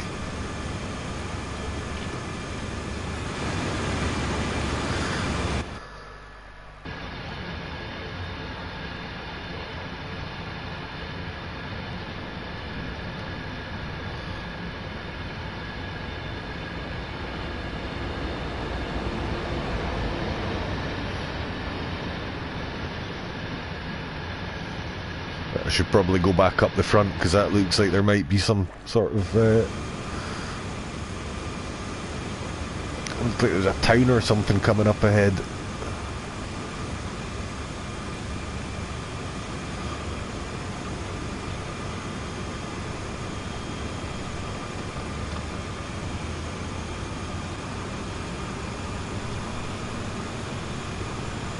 Can't remember which way we're going. We're going eastbound, aren't we?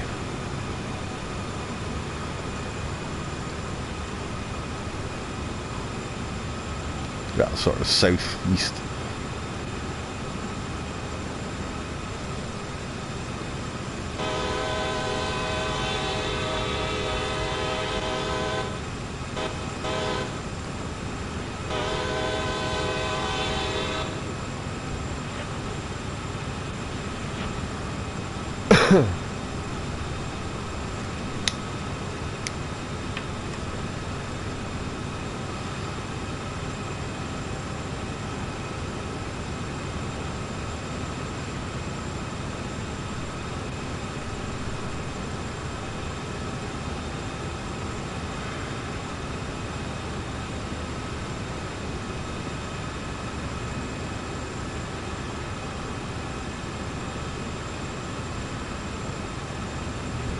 Yeah, you can fold the blinds down.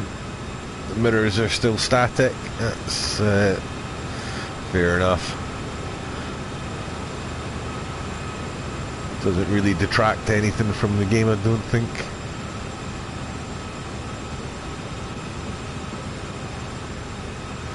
Oh, that is so cool.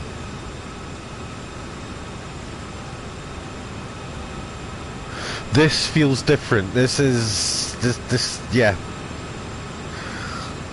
This feels like fresh new content. I know that sounds silly because it is fresh new content, but this doesn't quite feel like anything else. In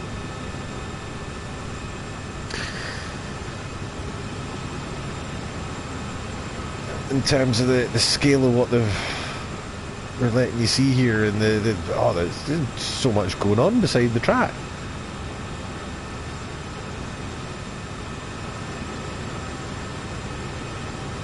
What I mean is, it doesn't feel like it's just been thrown together out of existing assets. That's what I'm trying to say. It's got its very own feel to it. Stands out from the other routes a little bit, I think. The German routes some of them can kind of merge together a bit. So can the British ones slightly, but this one doesn't really feel like either of the other North American routes we've had, so, or any of the other North American routes rather that we've had.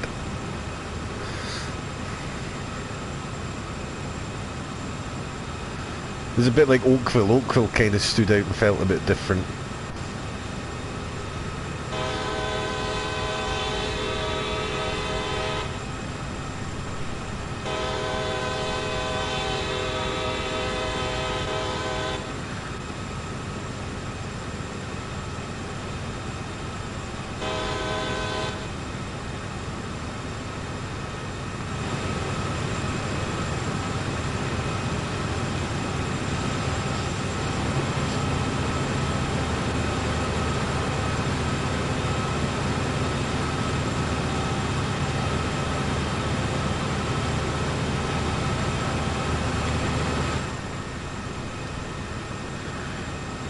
Oh, brilliant! Your eardrums don't get absolutely annihilated every time you go past a crossing anymore. Tremendous.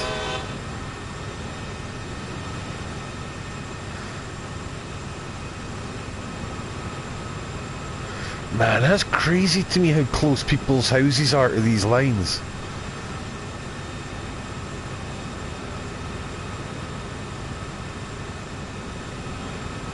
I mean, over here there'd be at least a big brick wall or an embankment or, you know, loads of trees and stuff between the line and the nearest buildings. That's crazy.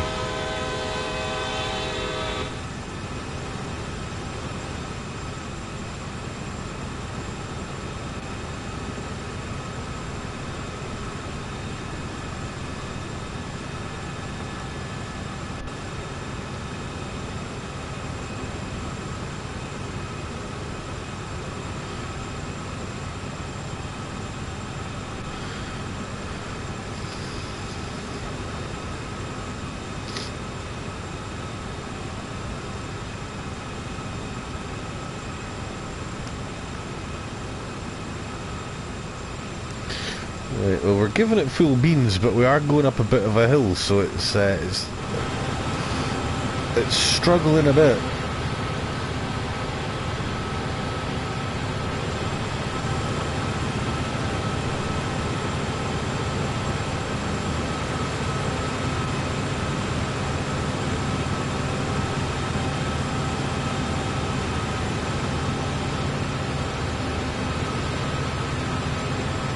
Fuck man, I'm getting done by a school bus here.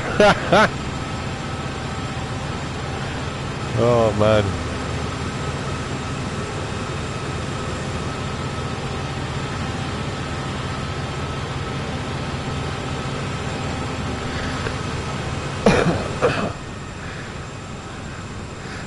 What's the rules for sounding the horn? As far as I can gather, as often as you can seems to be how they do it.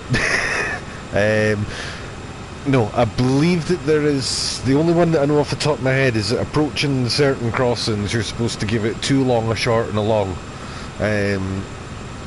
For most level crossings or things like that, whenever you see a whistle board it's supposed to be two longs, a short and a long. Beyond that, don't really know. I just like the sound of it, so I press it all the time. But I believe that in America the same rule applies, that any small child waving at the driver must be greeted with blasts from the horn. That's like a universal international law, that one. Also 42-year-old small children waving at the driver also expect that, I would just like to say, for any train drivers listening.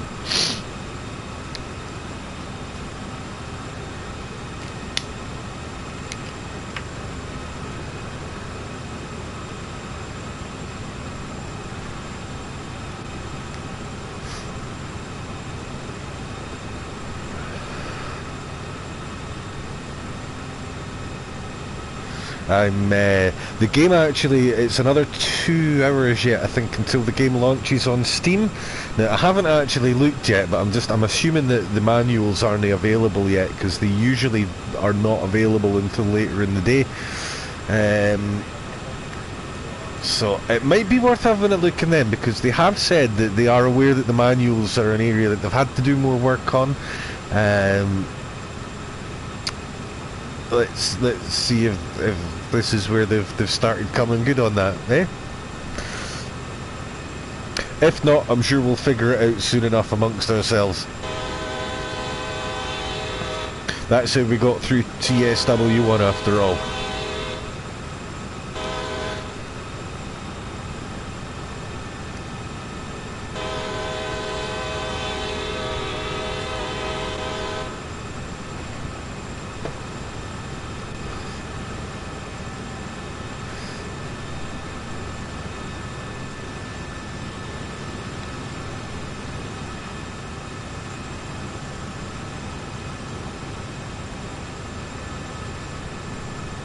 There's just so much to see. This is a great wee route. I think this is what one thing I do really like about North American routes, and something I remember from playing them on ancient Microsoft Train Simulator is because they've never given a fuck about things like environmental control and noise pollution and things. They don't hide the tracks away behind embankments and trees and walls. European lines tend to be shielded away from the nearest wherever there's residential buildings or any buildings other than pure industrial areas. The railway tends to be segregated away from everything else for mostly for noise reasons.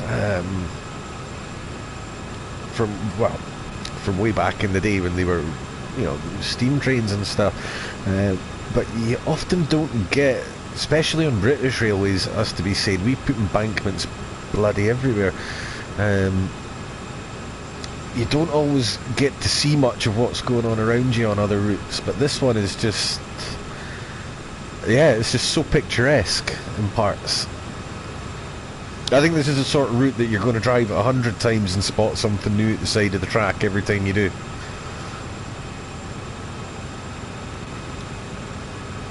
Or you're going to be bored to tears. I will concede that if your jam is 250 kph passenger trains, this is pretty much the opposite end of the spectrum. It's maybe not going to be for everybody. That's fair enough. But I'm kind of like a pig in poo right now. Not gonna lie. I've been massively critical of Dovetail in the past. I've slammed them for some stuff, always fairly, I feel, if not eloquently. But I'm going to give it to them on this. They've done a bang-up job on it. Honestly, can't say I've got any real complaints about it. I managed to lock the scenario editor up once, but again, my PlayStation crashes sometimes anyway. It's ancient, and I've had minor graphical artifacts appearing around the edge of the window on one train, which I could make go away by looking up slightly. Nothing that they can't address and fix, I'm certain. Brendan Miles, welcome. Hello, mate. Yep, it's a good one.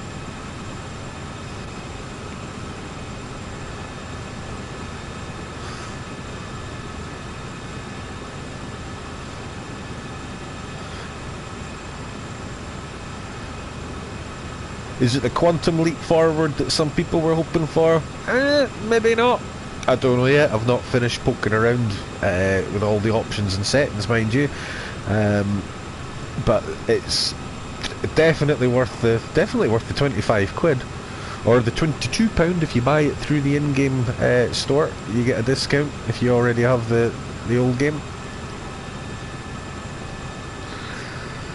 If you've not bought it yet, if you do not own East Coastway, then you will get East Coastway with the deluxe edition.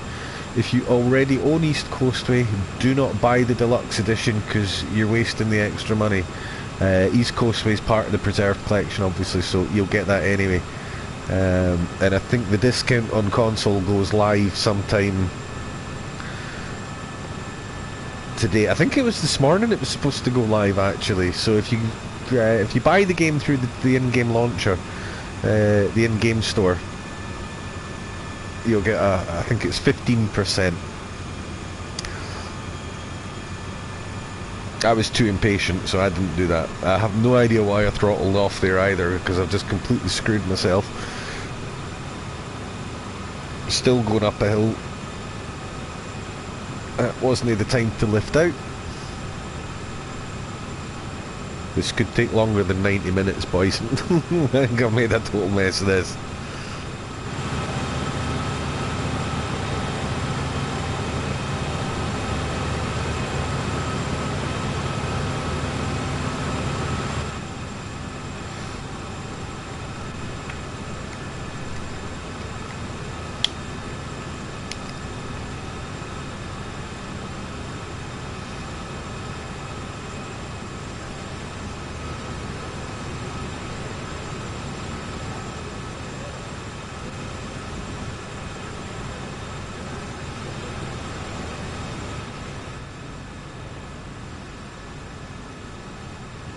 Oh, I was going to see if we could hear the radio chatter there. That stopped. So let's open the window again. Noise!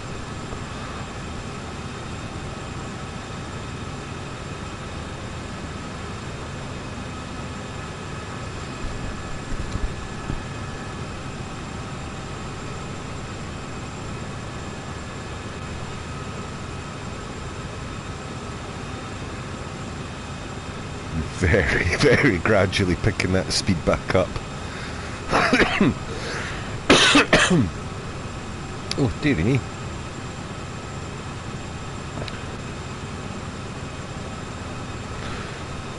Don't hold back on my account, my friends.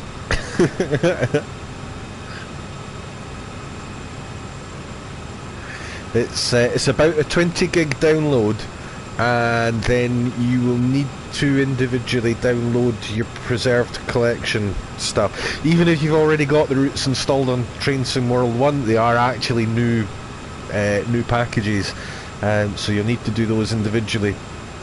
It took me not very long at all. I was playing the game by just after 1 o'clock this morning, and that's with an internet connection which has been intermittently up fast and slow over the last week or so. My network provider had some issues after the storms last week that they're still dealing with.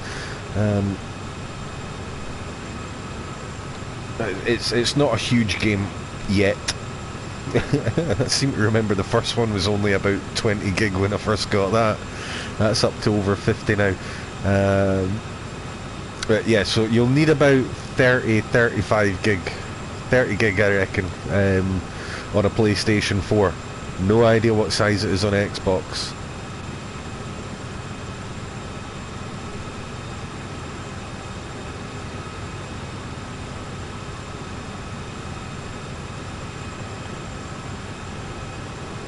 I think the signals are basically the same as the ones I've used on the ones in California and the ones in Canada. They look similar to the ones I know, so I think I'm going to be able to run with the whatchamacry turned off in future. It's always more entertaining for you guys when I really don't know what's going on anyway. I think the less information I have, the better the stream gets.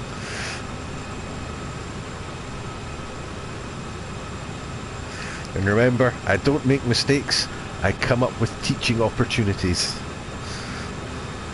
I'm going to remember that one for my work.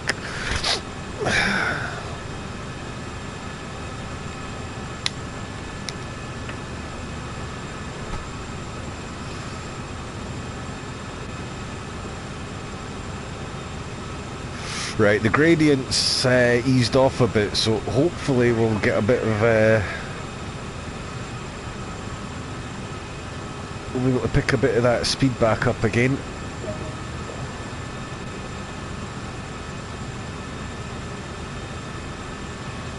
Oh, I think we've just gone over we might have just crested a hill, or be about to crest a hill.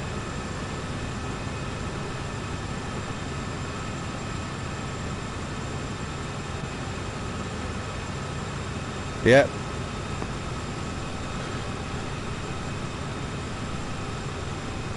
Okay, 4,500 tons of train that I've never driven before going downhill on a track I've never been on before. What, ladies and gentlemen, could possibly go wrong?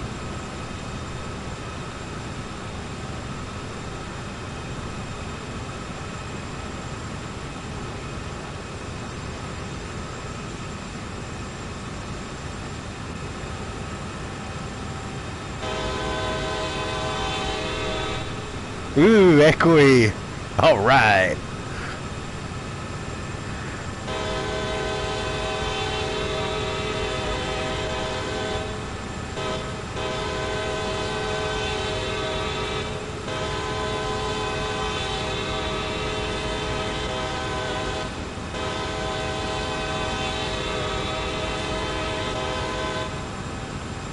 That's enough. Right. Thing is, the back half of the train will still be coming uphill, so it takes quite a while for you to notice the speed change as we go over the crest of the hills. We are going downhill, but the acceleration took a while to really take hold there. And in fact, if I come off the power, even if I put it into idling, there we go. Now it's picking up. The whole thing must be over the hill now.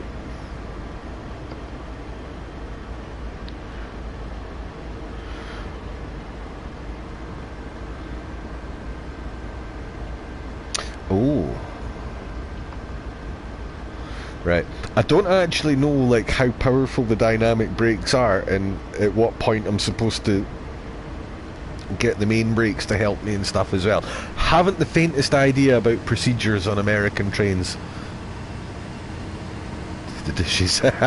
Okay, Samson. Enjoy the game when you get it, man. I'm sure you will. It is really good. Catch you next time, dude.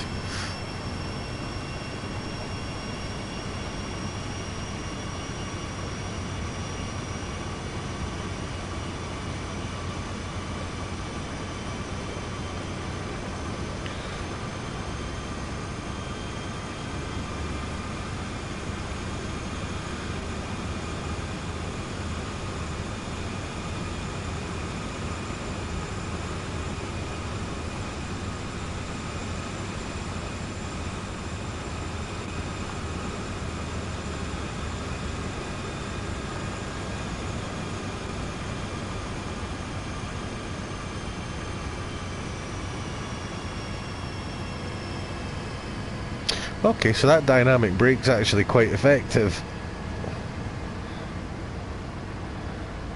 That was based on my experiences of dynamic brakes on the Union Pacific machines. I did not expect it to actually do very much. Of course, I think this is a fairly... I think the ACW 4400, I think that's the name of it, isn't it? I think is a very modern machine.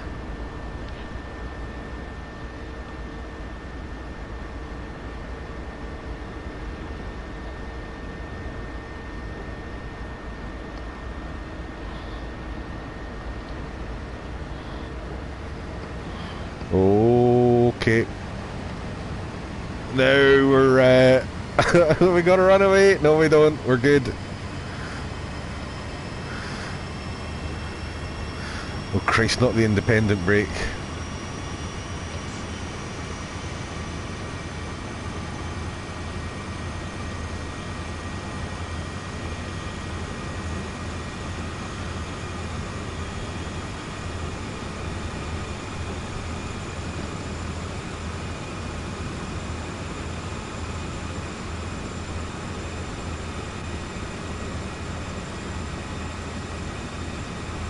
Right, if I go really quiet, it's because I'm learning how these brakes work as I go, basically.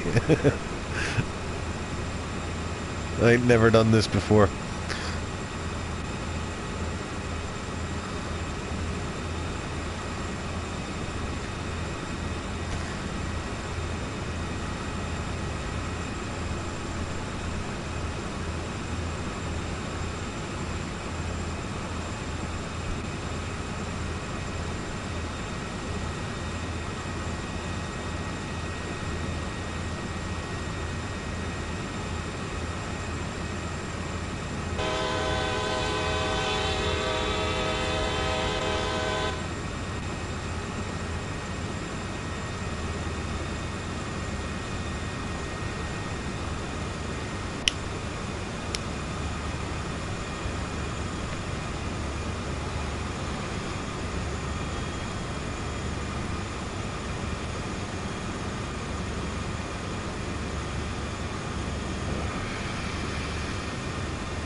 Okay, so the gradient is levelling off a little bit, but again the train's a mile long, so the back of it's still on that 2% downhill.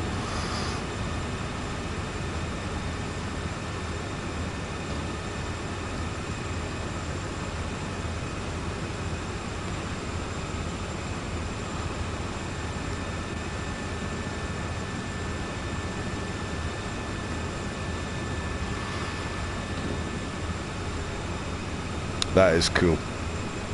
Right, and we're going down a steeper hill again. So at one point the front of the train's on a steep downhill, the middle bit's on a medium downhill, and the back of it's on a really steep downhill. So there's all sorts of... you can see this the accelerometer bouncing about a little bit down in the HUD there, and you can see the white bar won't sit still.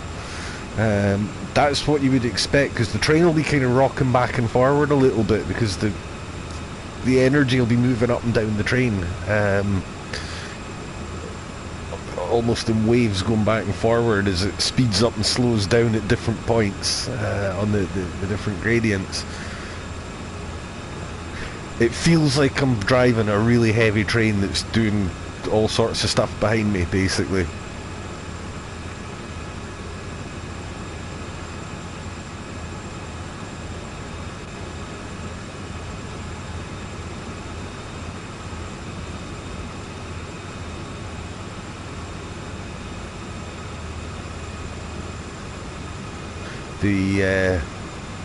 I would say maybe the only other trains that have come close to feeling this good have been the big heavy freight trains on main Spessart, or the big coal trains on the 155. You know, stuff they added on later on in the game's life.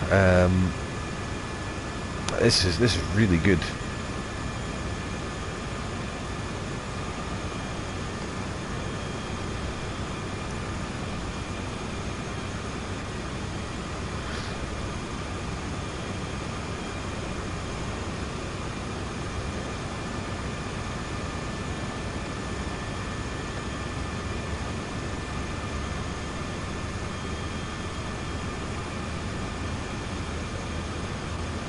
So there we go. The gradient under where we are is actually easing off, but we're picking up speed because the back end of the train has gone from that medium gradient onto the last steep section.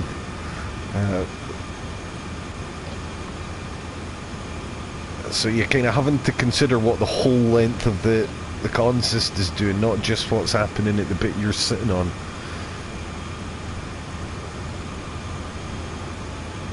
I'm describing it really badly, I'm sorry. This, like I say, this is the first time I've driven this, so I'm still kind of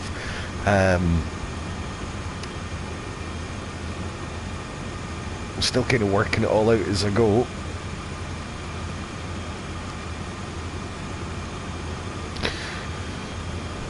But anybody who likes heavy freight trains, you're not going to regret buying the game on the strength of this one thing alone.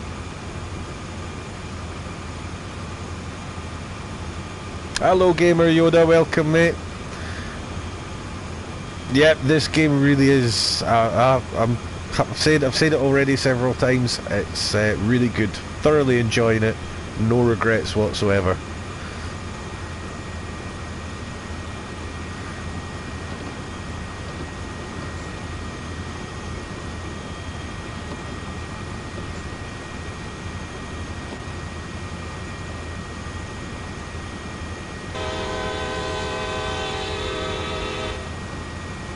Alright, I've not done much external camera stuff for a while, but this really is taking quite a lot of attention to get down this hill.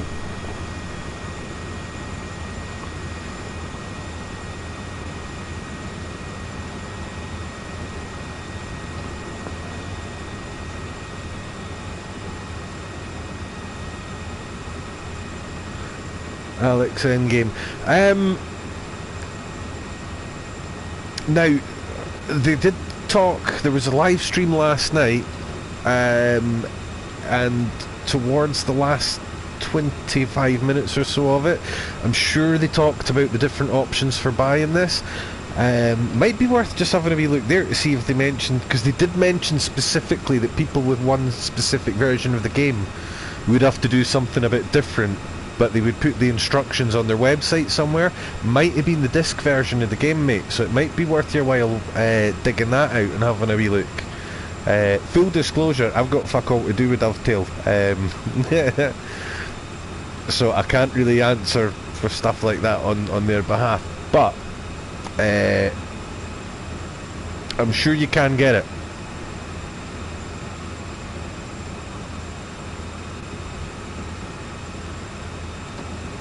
See, I was really impatient and I didn't wait for the discount. I was refreshing my store at 11:59 PM last night waiting for the thing.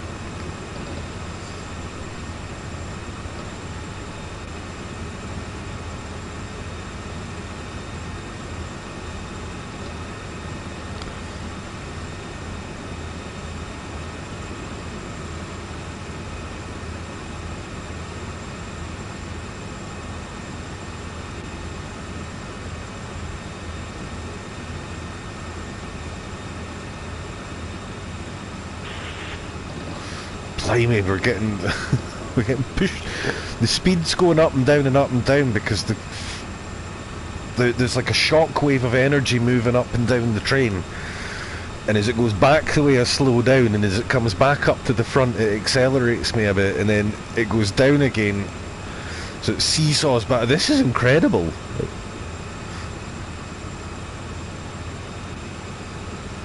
This is behaving how I would expect a big, long, heavy series of connected things to behave.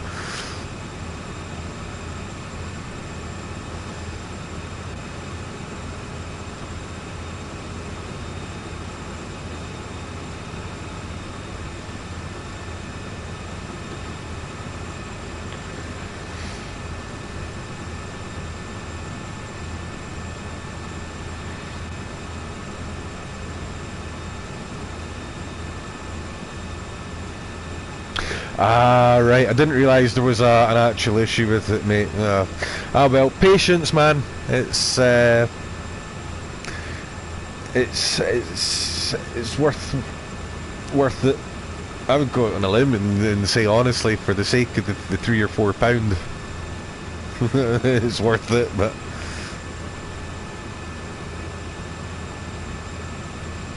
Alright, Alex, mate, thank you very much. Anytime, man, good to see you, and we'll catch you again another time.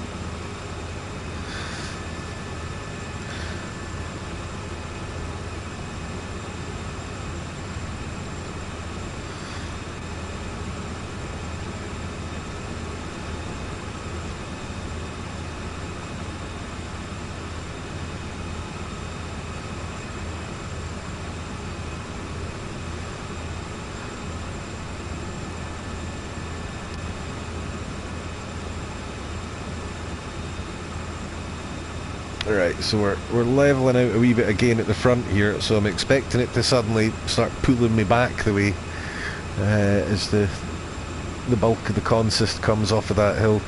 The British Ace, hello mate, welcome to the stream.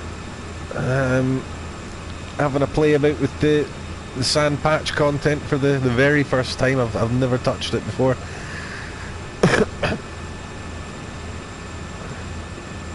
Haven't had a massive disaster yet, but there's time.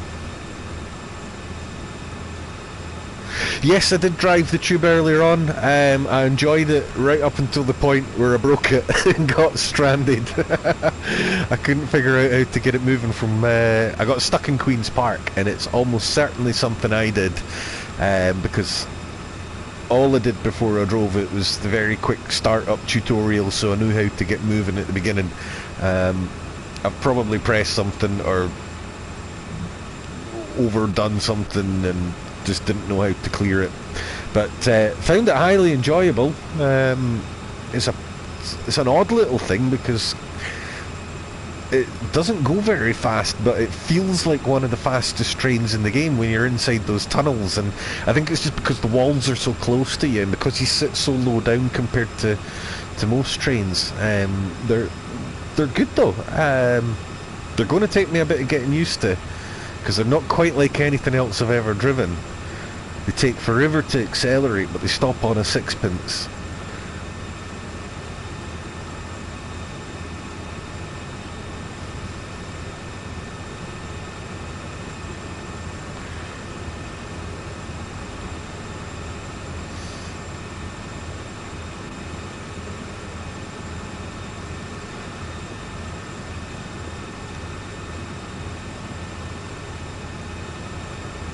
Right, I think we're...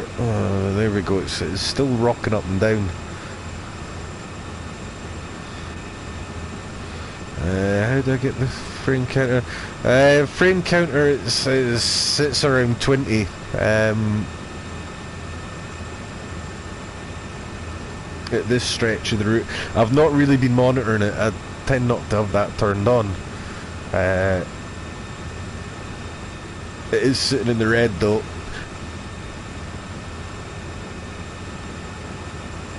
With the usual caveat I give everybody that I'm playing it on an ancient launch day machine that kind of struggles along with some games anyway. I think my GPU's on its last legs.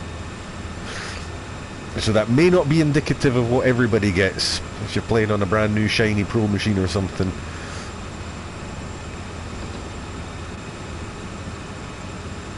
To be honest with you, it didn't feel like 20 frames a second until I saw the frame counter.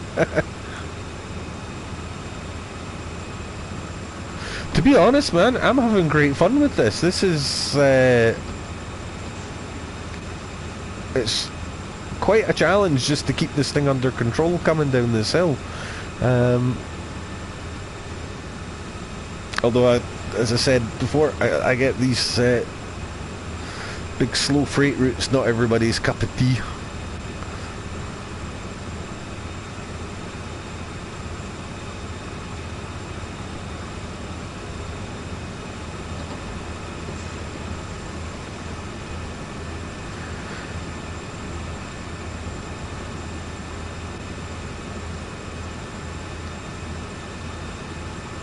Man, this hill just goes on forever and ever and ever and ever. Ah, the PZB tutorials, yeah. I think a lot of people actually found the channel through that.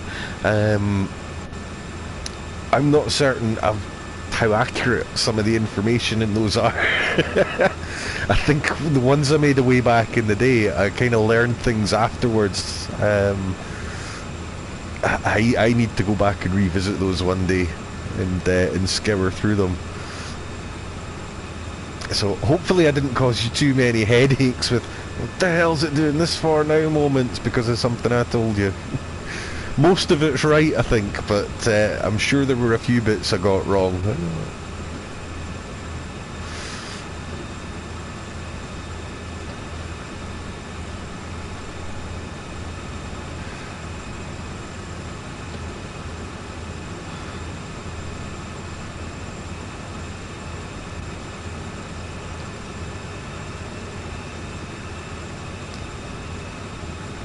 Right, the gradient's levelling off much more nicely now, so we might even be able to hold it just on the dynamic brake.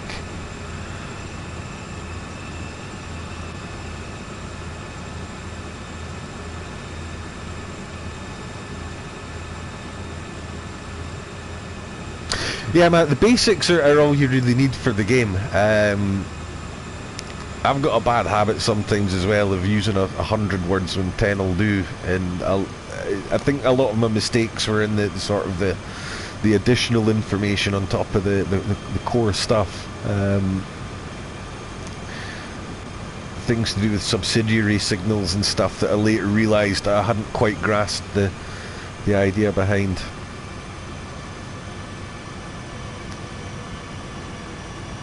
Yes, I have done Colnachen, mate. That was absolutely surreal the first time.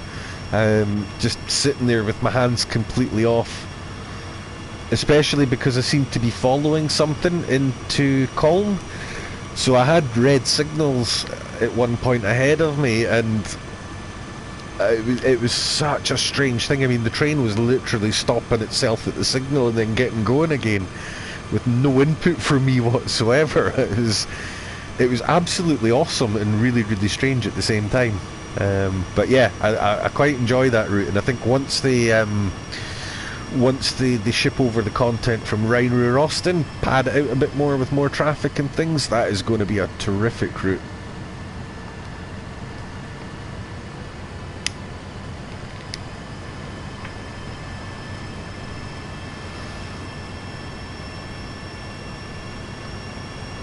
Yeah, I got myself a PZB stop on my first attempt at it last night.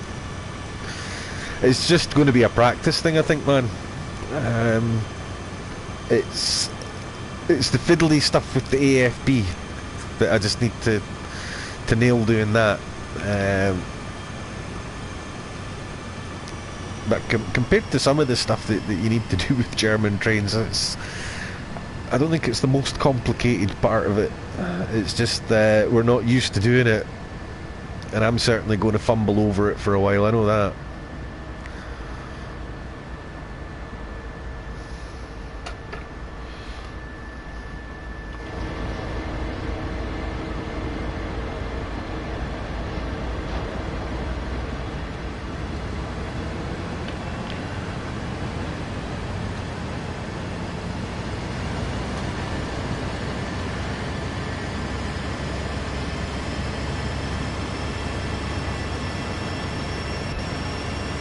Oh, didn't mean to do that. I wanted to press that.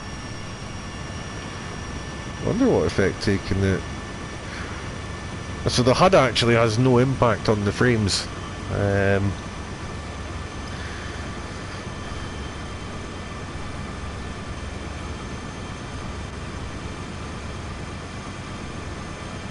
Thing with frame rates though, it's not the frame rate itself necessarily that breaks the game, it's the changing in frame rates that's even worse. So I don't know, in a way a consistent low number is better than spiking between high and low for the sake of smoothness and consistency. But it honestly, it doesn't 20 frames a second sounds like it should be unplayable, but I genuinely am not finding that.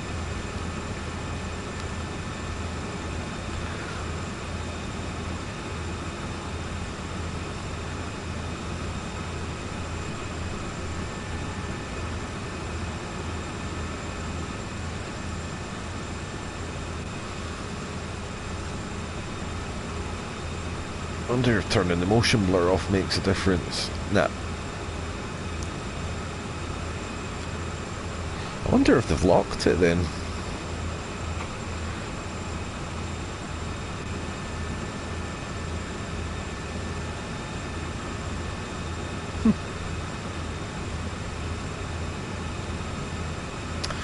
Ah well.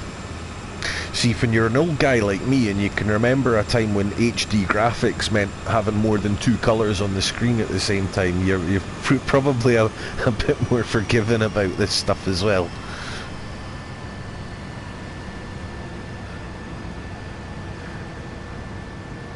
I mean, it still sometimes blows my tiny wee brain that it even looks this good. When I think back to one of these days I'm going to dig out the very first train simulator I played back in the 1980s, and I'm going to stick some footage up on this channel. And aye, it was nothing like this, that's for sure.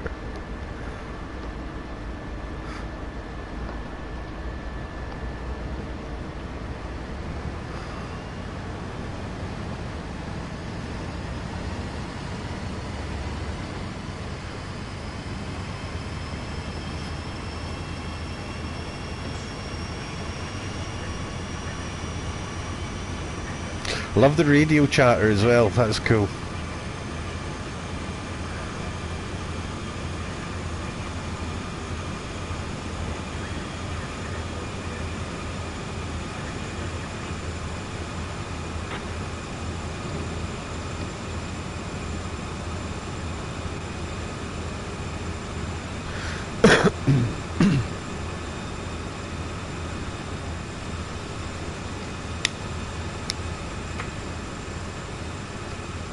Do you know, I'd swear I had a co-driver when we set off.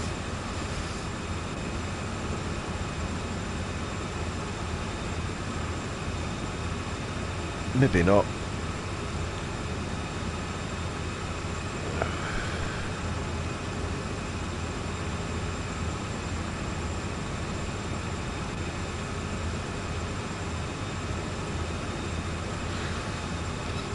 Right, so what I did there was I let the speed drop off a bit before I released the brakes, more than I had been before.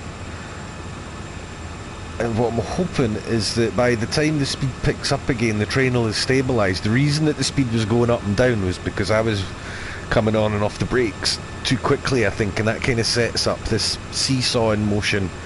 It's not really seesawing, but it's as good a description as any. Southern Belle, that's the baby.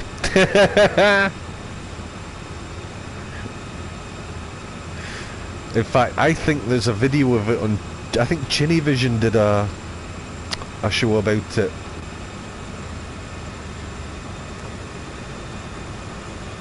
Southern Belle, man. And that ended up, that had Brighton in it as well. That's where the line ended.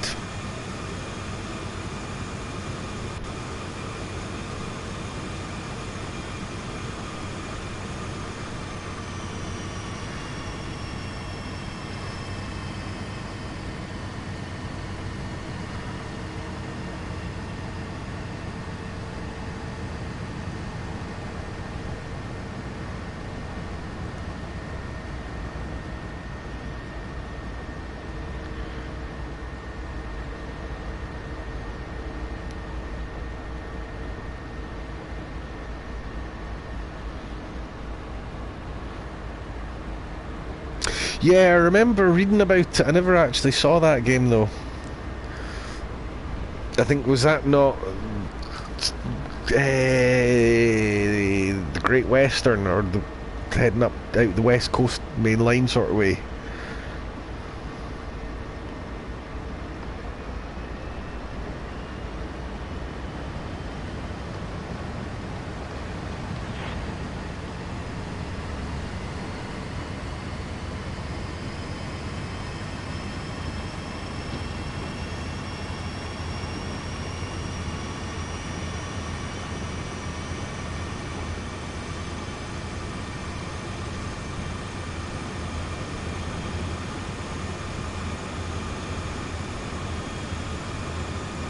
Man, this thing takes a lot of stopping.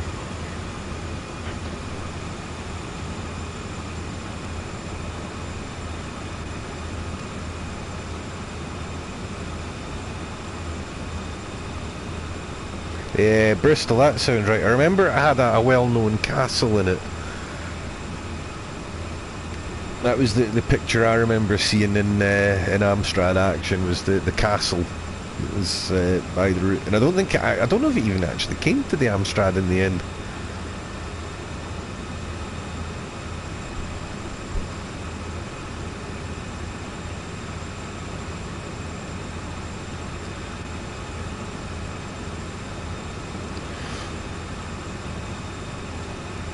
Right, I don't actually know how far along the line I'm going.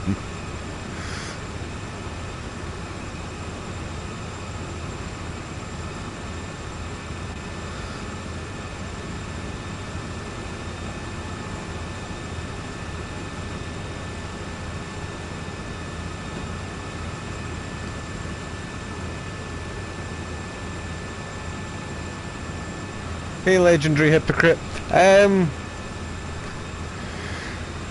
A little bit tidier. There's a bit less of the horrible blurry stuff going on around the edge of the train. I haven't seen any trains popping in right in front of me. They all seem to draw in a bit further away. It's not a revolutionary overhaul of the engine, graphics wise.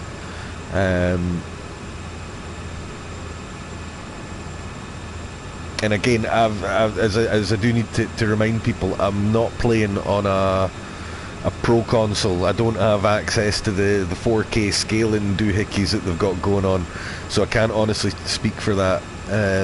Mine looks much like the old one did. Although with that said, I mean, there's a level of detail on those rocks, the moss and the scale and stuff that I've not noticed before. The water looks better. The frame rate's no better than it was, but I mean, it's not unplayably bad. It bounces between 20 and 30 like it always did. Can't complain about it though. I've enjoyed just about every moment I've spent with the game so far has been good. And my brief frustration was probably caused by myself not knowing what button I should press rather than anything the game did to me. And it's not going to blow your socks off compared to what you saw in 2020. That's fair to say.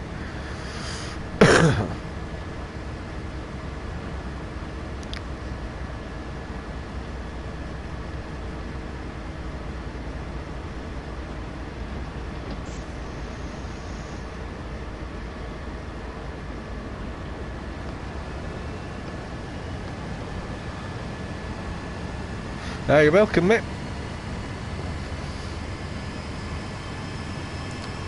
I'm on PlayStation 4, just plain old launch day version. So there are options in this version of the game if you have a Pro, or if you have the equivalent of the Xbox. I can't remember which one it is that has the 4K or the HDR or whatever it is they use. But if you have the right hardware, there is an upscaling trick going on the machine. It's not actual true 4K, but it's like upscaled 1080.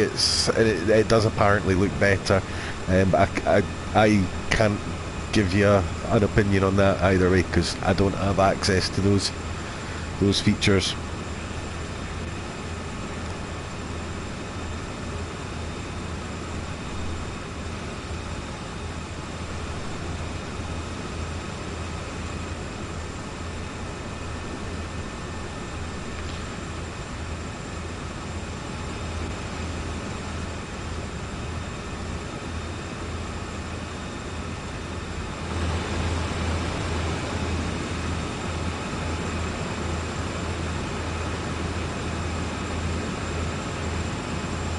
It's all very picturesque and easy enough on the eye.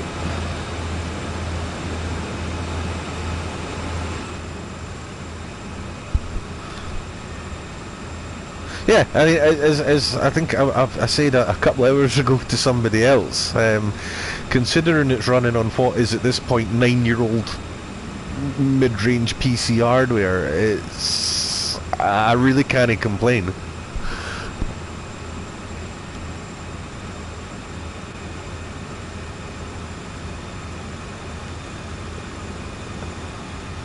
And whatever you're seeing here, if you've got access to the upscaling doohickeys, yours is going to look better than this is.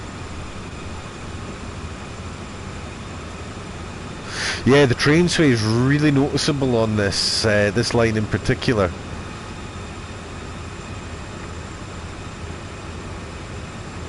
You get it quite a lot on the Bakerloo as well.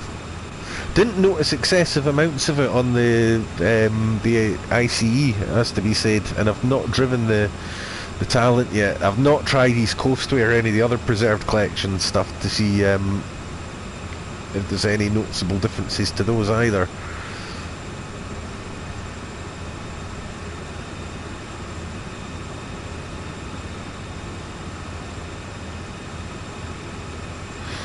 Although, if I'm being honest, I can see myself spending a lot of time playing this in the near future, because I'm really enjoying this. This has proven quite a challenge to just keep it somewhere around the speed limit on the way down this hill without going too slowly or over speeding it. I tell you what,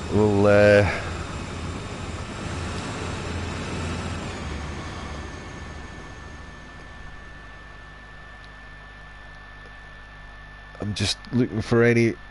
there's not really...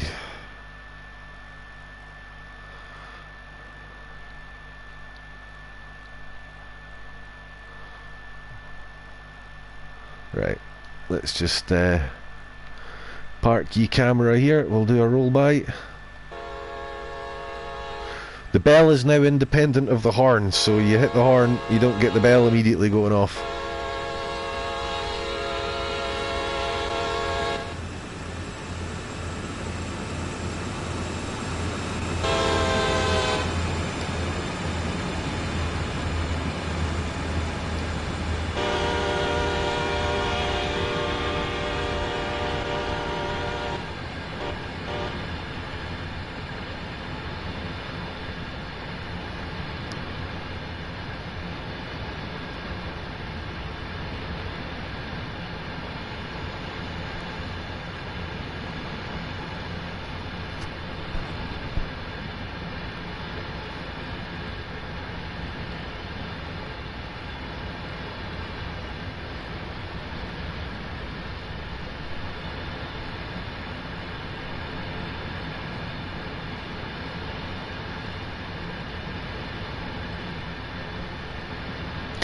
So there's an immediately obvious improvement.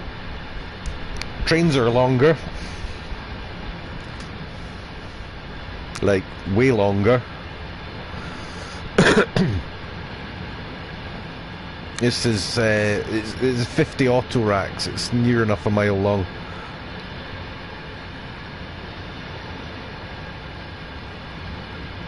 I did call Nachen at the beginning of the stream, mate. It'll be a while before I do anything where I'm pretending to offer any knowledge on LZB, because I was sort of discovering it for myself as we went along. There's actually tomorrow evening, Matt Pedalston is doing a stream. I don't know if it's going to be on the Train Simulator channel or whether he's doing it on Matt Plays TV, but he is doing a stream tomorrow evening where the train's that long, you get a loading screen to go back to the cab. They're doing a stream tomorrow where they're going to cover PZB, LZB, German signalling, procedures, all the other stuff in the various cabs, all that kind of good stuff. You might find that they talk about some of that in tonight's. They're doing a launch day stream as well. Probably start fairly in the next couple of hours, I would think, if they're not doing it already. But certainly watch out for that one tomorrow night. That will have probably everything that people need to know long before I've got a clue what the hell I'm doing with the damn thing. And he's the guy that made the stuff, so, well, yeah, he's the guy who oversaw the people making the stuff, so he should have all the answers you need. That's not a cop-out, it's just acknowledging that he knows more about it than I do, and he can give you the information faster than I can.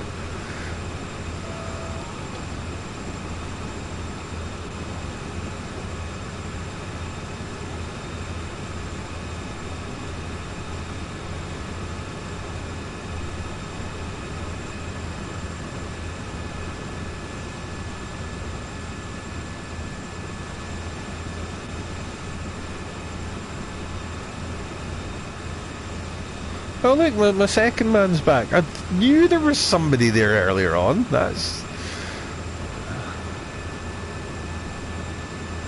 no worries, man. I mean, I dare say I will be doing streams where I'll have those things running at some point. I'll be watching tomorrow night as well, because trust me, I need help with it too.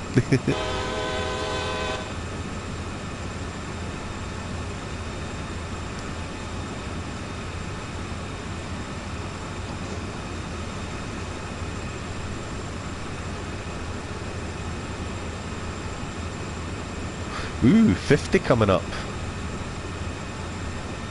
Stretch the legs a little bit.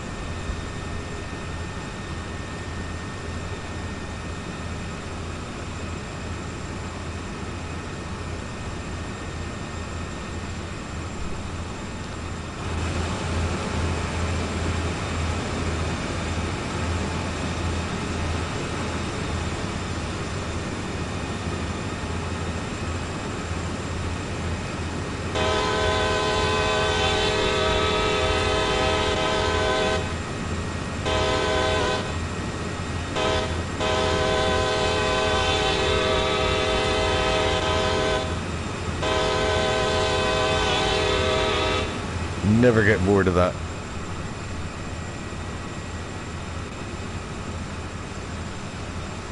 Quite a good view from the cab as well, certainly compared to the other locomotives that have got those horrible little vertical slit windows in front of you.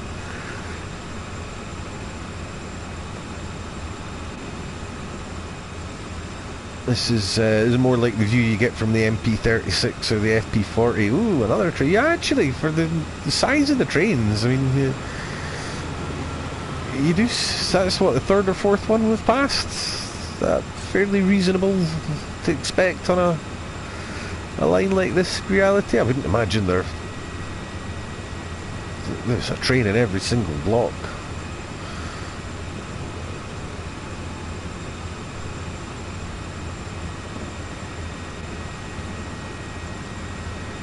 Certainly for the size of the trains as well, there's enough of them gone past us.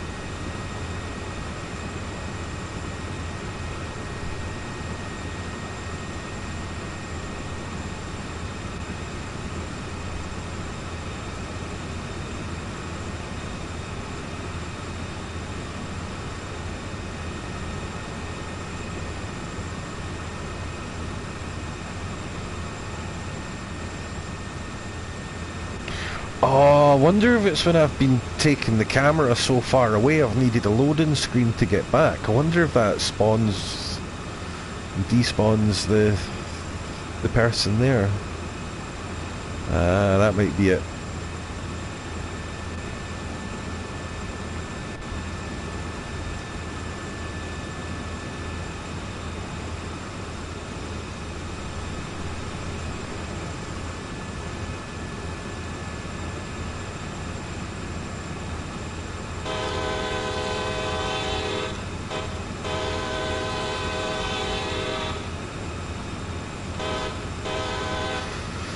In fact, I could always just use the scenario editor to see how much traffic I can cram on here, eh? That's another wee project for me in the scenario editor, I think.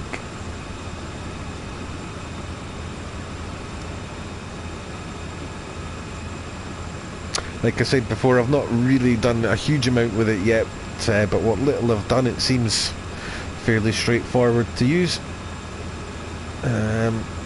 I'm sure that some creative people out there will come up with some all sorts of interesting and unusual activities. Just a shame you can't share the files. But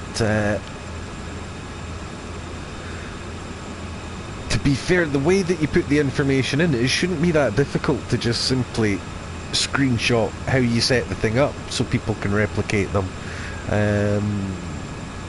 That might be a bit more complicated than I thought as I play with it more and discover more about it, but on the face of it, it looks like there might be ways round not having that facility, depending on how much effort people are willing to put into the process, which is always my downfall, to be quite honest.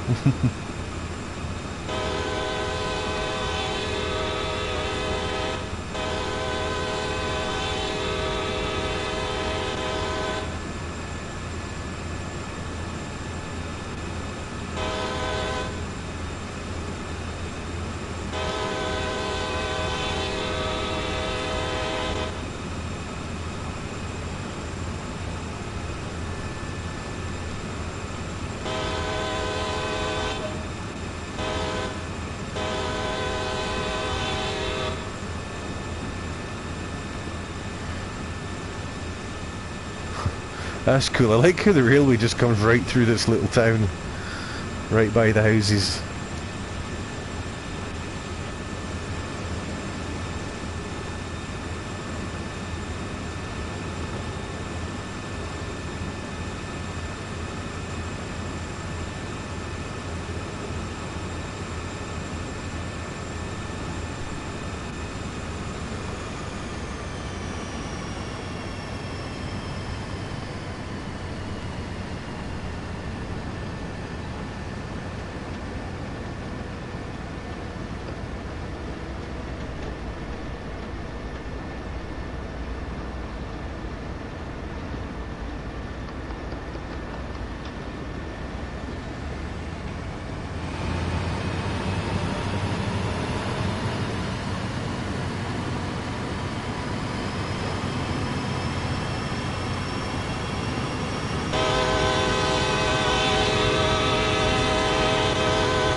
Just a bit of dynamic brake to try and just keep that speed down. The downhill gradient's not too severe, so it's still severe enough that full dynamics are on their own not enough. So we'll just give it minimum air brake.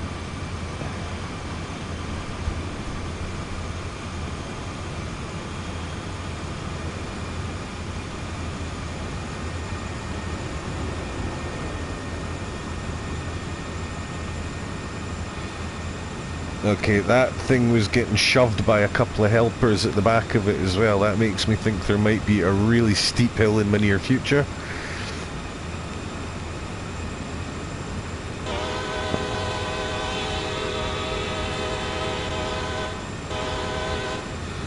There we go. So it takes a while for, even when I put it into minimum brake, it took a while for them to come on all the way back down the train.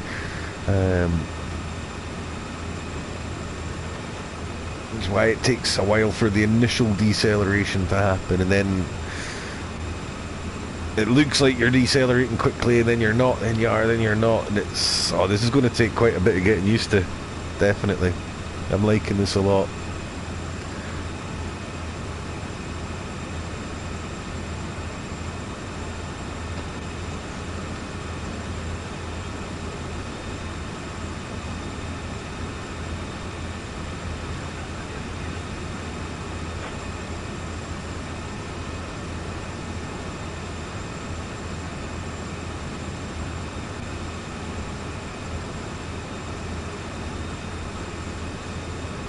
So there we go, eventually the brakes release, takes a wee bit, and the speed will start to, even on this slope, I'm not sure the dynamic will hold it. I think it will start to creep up again a little bit.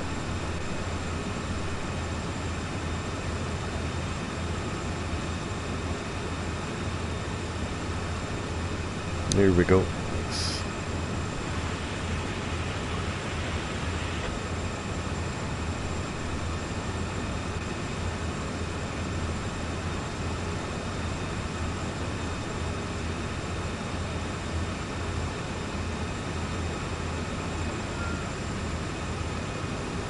Just ease up on that a little bit.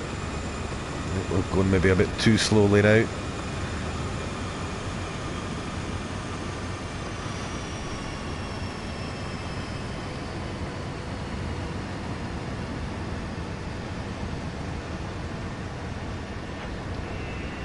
Oh, you can hear that engine just rumbling away behind us. Even in idle, even when it's practically idle, it just sounds like it wants to go.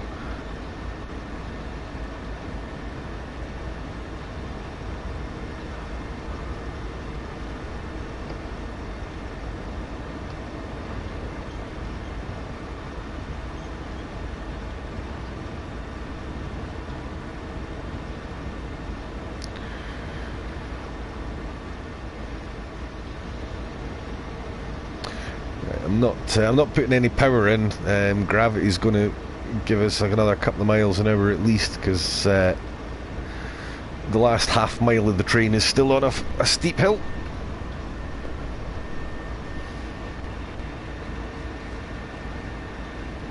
This is more like it. I mean, it always felt a bit silly using those three big GP40s to pull those tiddly little trains up and down the Peninsula Corridor. Like, they weren't tiddly little, but they didn't feel like they needed all those locomotives. Whereas this, 50 cars with a pair hooked up at the front, this feels like a heavy freight train.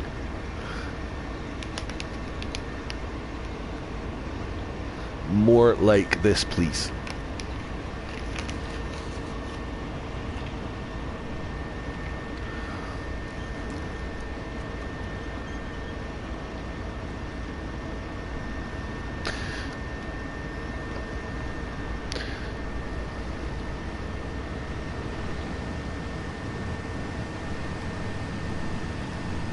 So this dynamic brakes should be okay for this. We might need to give it just a little squeeze of the air brakes.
There we go, can't even hear the horn anymore, the local's that far away.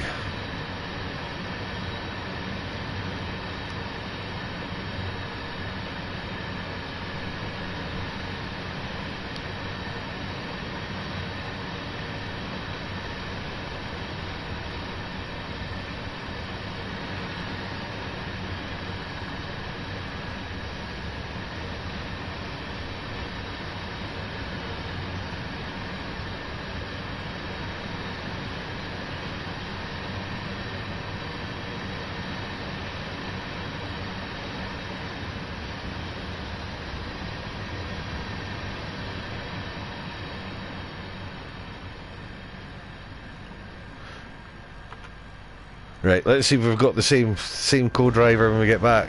Nah, gone. It's to do with spawning away from the cab. That's what's causing that. Mystery solved, maybe.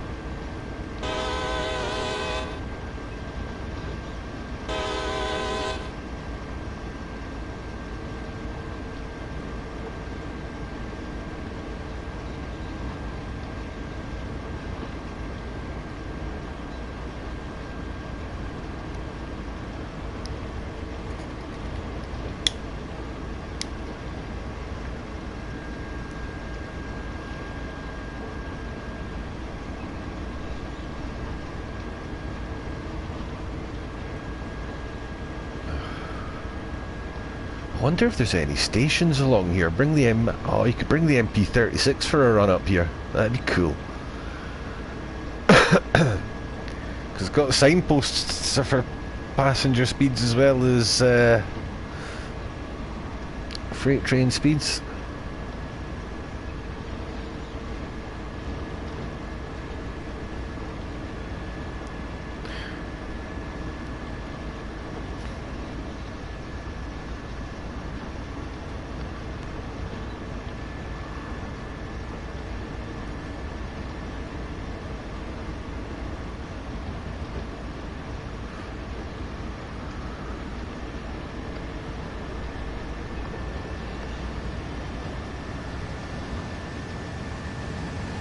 I know that this line does have some sort of, like, there are spurs up at the ends of it where you can go off to, there's like a coal mine where you load up, and I think there's somewhere else you go and do something similar. So I think there are a handful of side things to do as well, sort of, not much as there is on Oakville maybe, but I think there is sort of loading and switching and stuff in here as well as these big long runs. But I just really wanted to see the route from end to end before I started doing any of that stuff.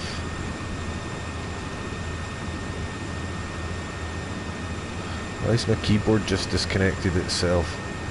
No, it's not, it's fine.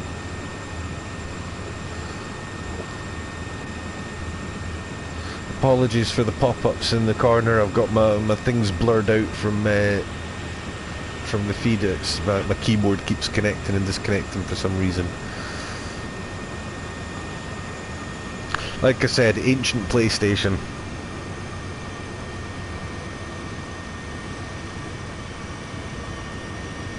Hey Laserjet, welcome. We're just having a look at the new sand patch grade. Well, new if you're a console player. You'll have seen this all before on the PC.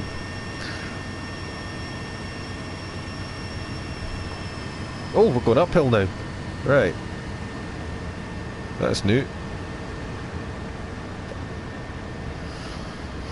Ah, now we're levelled off, right, so we're probably going to get the speed rocking back and forward again a little bit as the various bits of the train are on different gradients and speeding up and slowing down at different rates.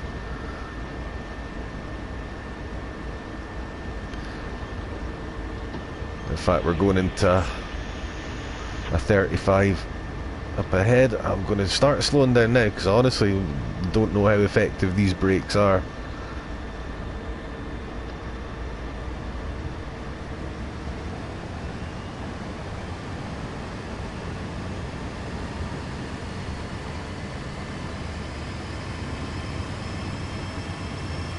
Right, so it seems to be better if you use the dynamic and the air braking combination.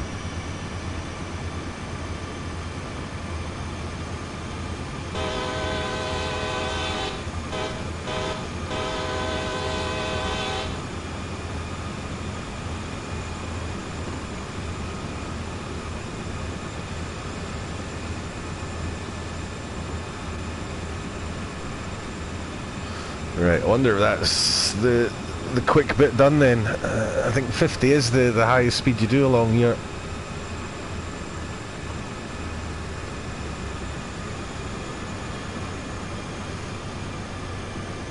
So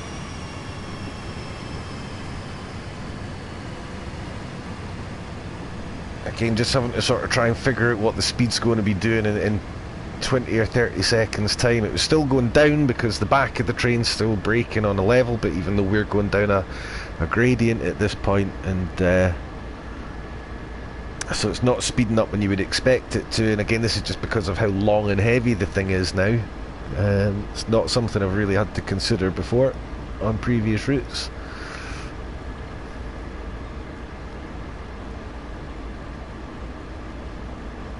Right, now that we've levelled off, we'll give it a little bit of power. But the back of the train is still on a slope, so we'll be careful with it.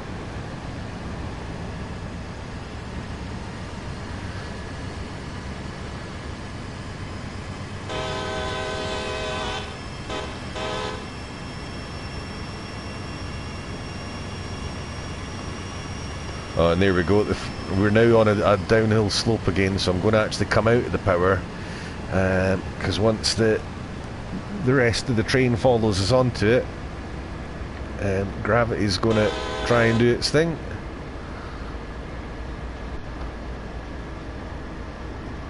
So we'll get the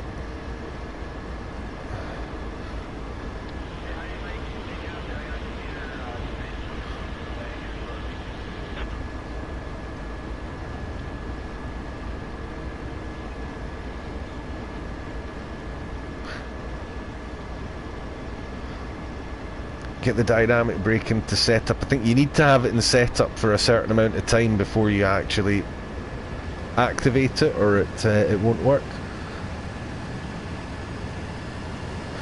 The keyboard controls are the same as they are for the PC version, so all you need to do is hop on over to the Steam page for Train Sim World 2 or Train Sim World 2020, because the controls are the same, and download yourself a copy of any of the manuals for any route, and it will have the keyboard controls somewhere in there.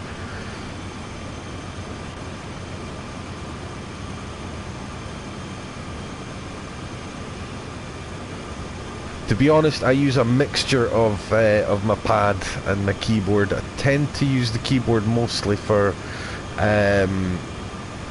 ancillary stuff like safety systems, or for windscreen wipers and things like that. Camera, it's useful for the cameras as well. Handy for some of the German trains with AFB fitted, because you can use it to control the AFB or the tempomat sliders. But I still do my basic controls. I do everything off the pad by and large.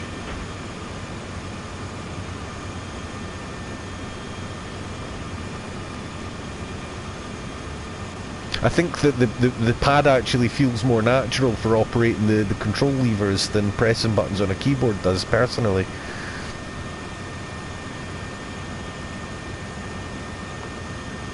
Aye, the cameras are pretty good. They've changed the cameras as well now. So I've noticed this on the London Underground. The external cameras, they're restricted when you're in tunnels now, so that you don't end up with the camera locked outside the scenery doing all sorts of crazy things. So I find them very confusing. Oh, didn't notice the speed limit was coming down, whoops.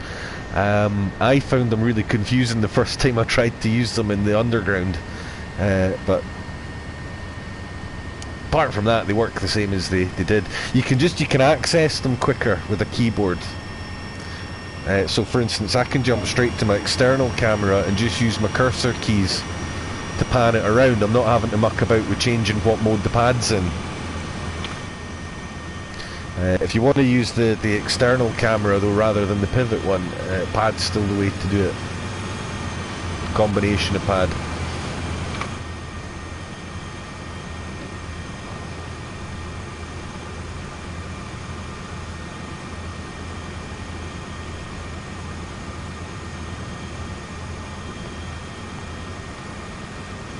Ah, right. I didn't actually. The only bit of the overground we actually saw was not Queen Street. Shut up, Scott. Queen's Park was the only overground station we made it to. I chose a shorter run, and I managed to break it. I couldn't get it to move into the siding at the end.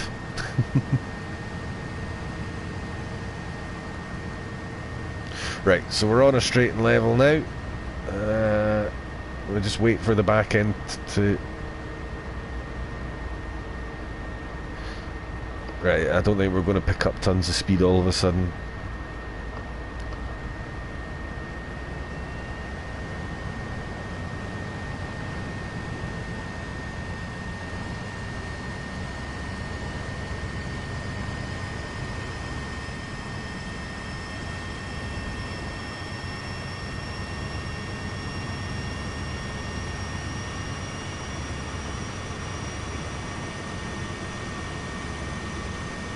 Oh, I'm fully expecting to break loads of trains in this. I always do.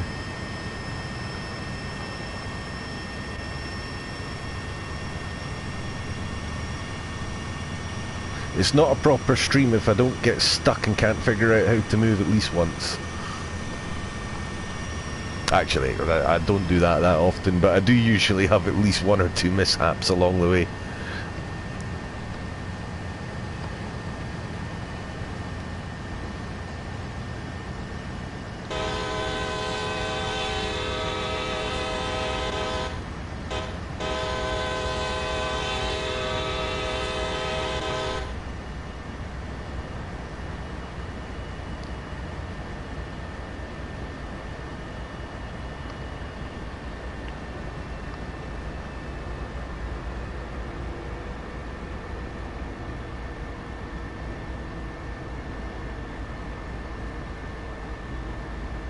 Oh, stopping 2 miles, okay.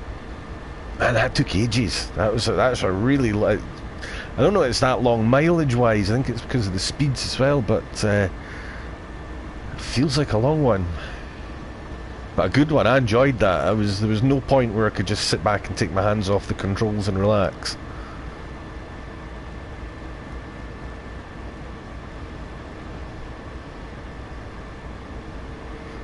Might not have all the toys and gadgets that the ice has, but this makes you work for it.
Ah, right, okay, that wasn't my signal. I wondered, because I could see the yellow up in the top corner, but all I could see was red on the mast. I'm thinking, okay, what's going on here? Oh, we're going uphill now. Blimey, that changed quickly.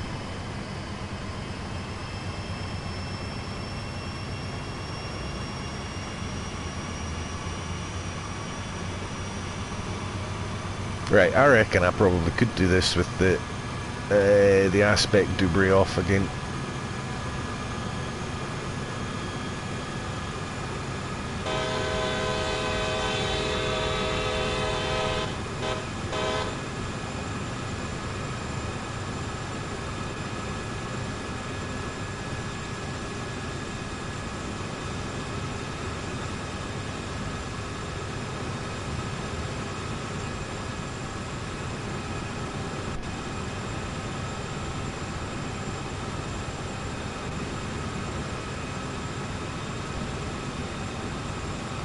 Oh shit, it's supposed to be slowing down, I meant that.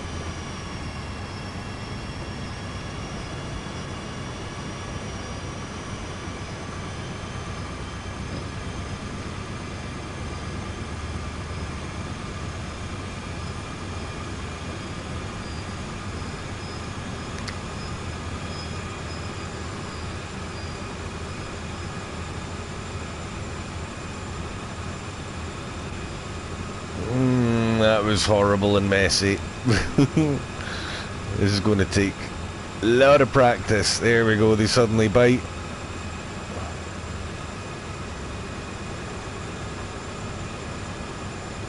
We don't want to let the brakes out all the way because we are still going downhill. This is really quite hard just to keep it. Oh, we're going to stop. I think I'm going to actually.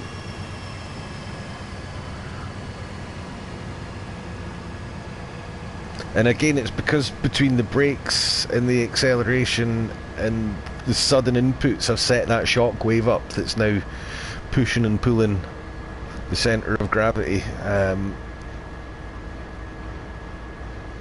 And just makes it. You're not out of control at that point, but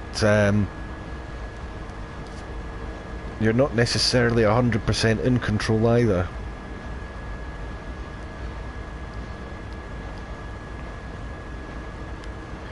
And really the only way to stop this is just to stop fannying about with things and let it stabilise.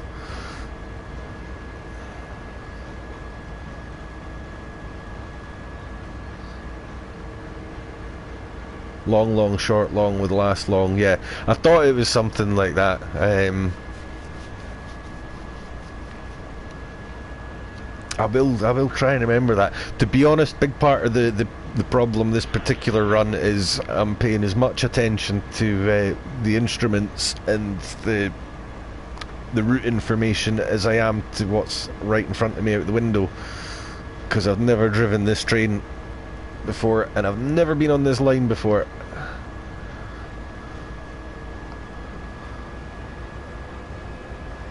Hopefully I will become less sloppy with this over time.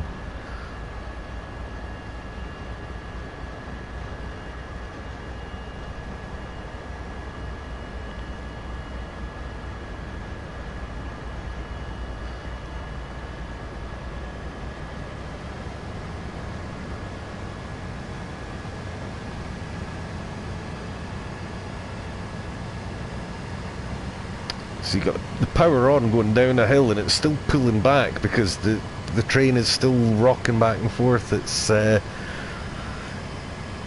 sure there must be a technique for dealing with this, and I will need to look into it.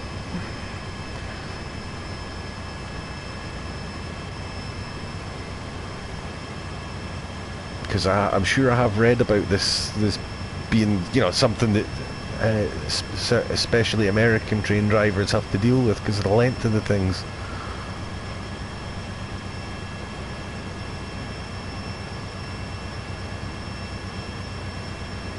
I already love it, Frank. I'm sold, completely sold on it. Freight's kind of my jam these days. I can see myself spending a lot of time with this. We've just done the full length of the route there for the first time, and I think I'll definitely be back on this again later today.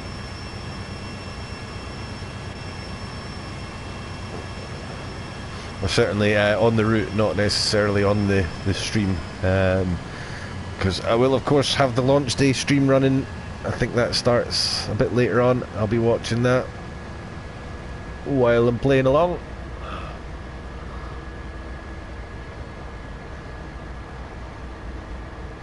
I'll be pulling this thing in, and then I'll have been at this for about probably 4 or 5 hours by then.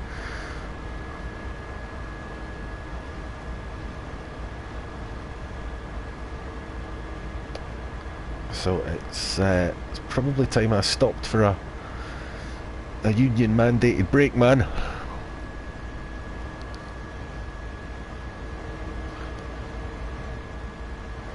Actually, I'm fucking starving now I think about it. Right, so there we go. It seems to stabilised itself from that rock and roll thing it was doing earlier on.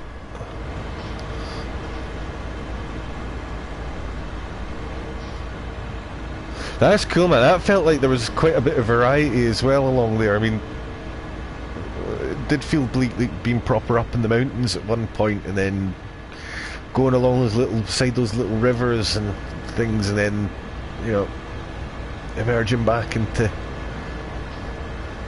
the civilization down at the bottom. That was good. I liked that.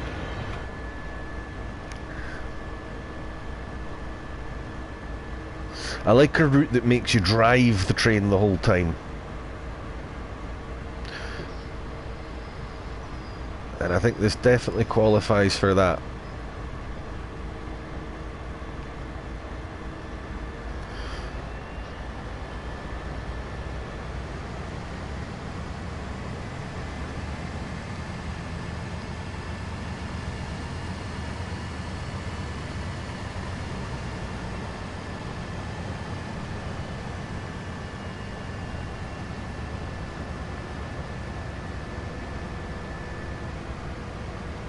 Hey, Bad Cat 50, good man, good to see you. I'm well, thanks. Hope you are as well, my dude. We're just, I've been at this all afternoon, man. We're just getting to the very end of this, I'm afraid, but I have driven a little bit of all three of the routes, at least at some point during this. We'll be parking up at Cumberland, and then I desperately need to go and put some food in me.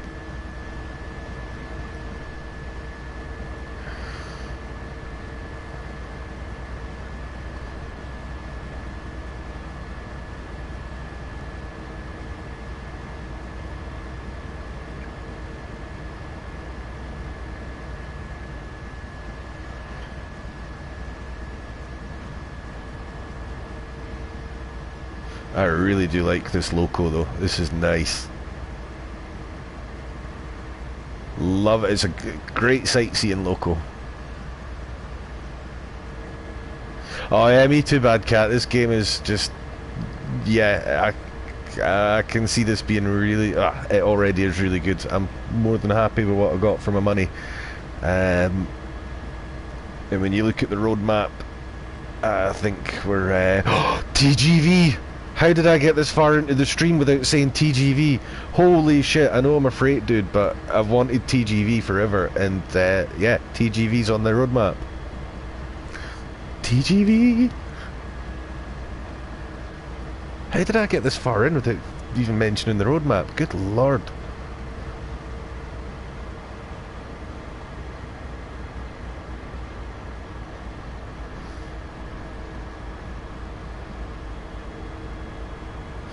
Oh man, yes, I needed. This is superb. I'd almost entirely burnt myself out on Train Sim, and this is the underground in proper high speed. These are the kicks in the arm that the game needed.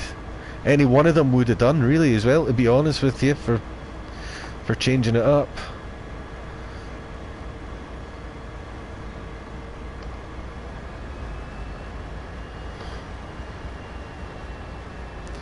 Yeah, I don't suppose there's much point in accelerating if we're stopping. I have no idea how long it takes to stop one of these either, so we're going to pop the brakes in a little bit now.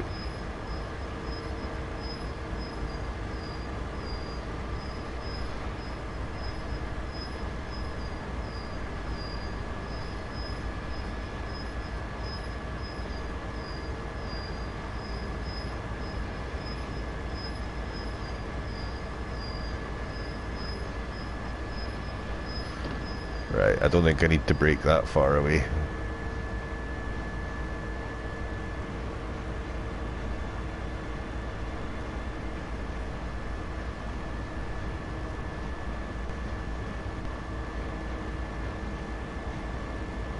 I tell you what else is jumped out of the roadmap at me as well was the amount of stuff coming from Rivet and Skyhook, both companies with pretty good reputations. Third party support. It looks like it's here properly now. So, say cheerio to your contents of your bank account, lads, because it looks like we're going to start getting much more. I think it's going to be more frequent, to be honest with you, now that they've got third party devs involved. My suspicion is more content more frequently. Did I have CSX? No, I did not, mate. We didn't get it on TSW 2020 on the console versions. It was the first route they ever built, I think, and when they built it, they hadn't even considered bringing the game to console. So the way it was put together and the techniques they used made it basically not undoable, but they would have had to rewrite it from the ground up, which is what they've done now for this release. So no, totally new to me, never seen it before. I think by the time I'm done with it though, I'm going to know every inch of it.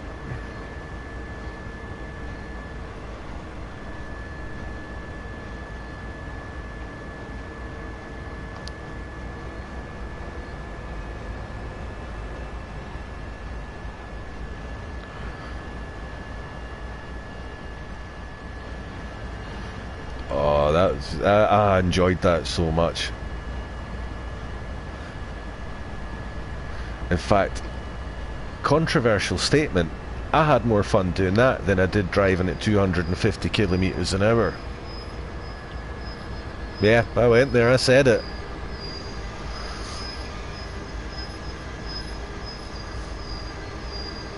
That was ace. That was proper good. Come on, stop. Alright. Ooh, Prospector. I got a gold for that, I don't know. I mean, look how much time I spend above the yellow line, the red line. But hey. 50 miles, man. Whoa, that's actually quite long. 2 hours, holy balls. That was a long time. Alright.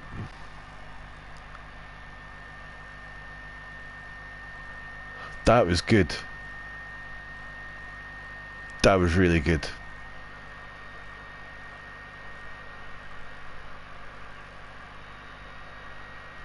Yeah, and off the rails, man. You'll be able to... Oh, 37 along here. That'd be cool. I'm totally doing that as soon as I can. Oh, that was really, really good fun. Right. Well, that was my launch day stream. I think it's safe to say I approve 100% of this game. It's no regrets whatsoever. Definitely worth the 25 quid I spent. Like I said, any one of these routes on the road would have been the kick in the balls that the game needed just to spring it back again. And aye, delighted with it.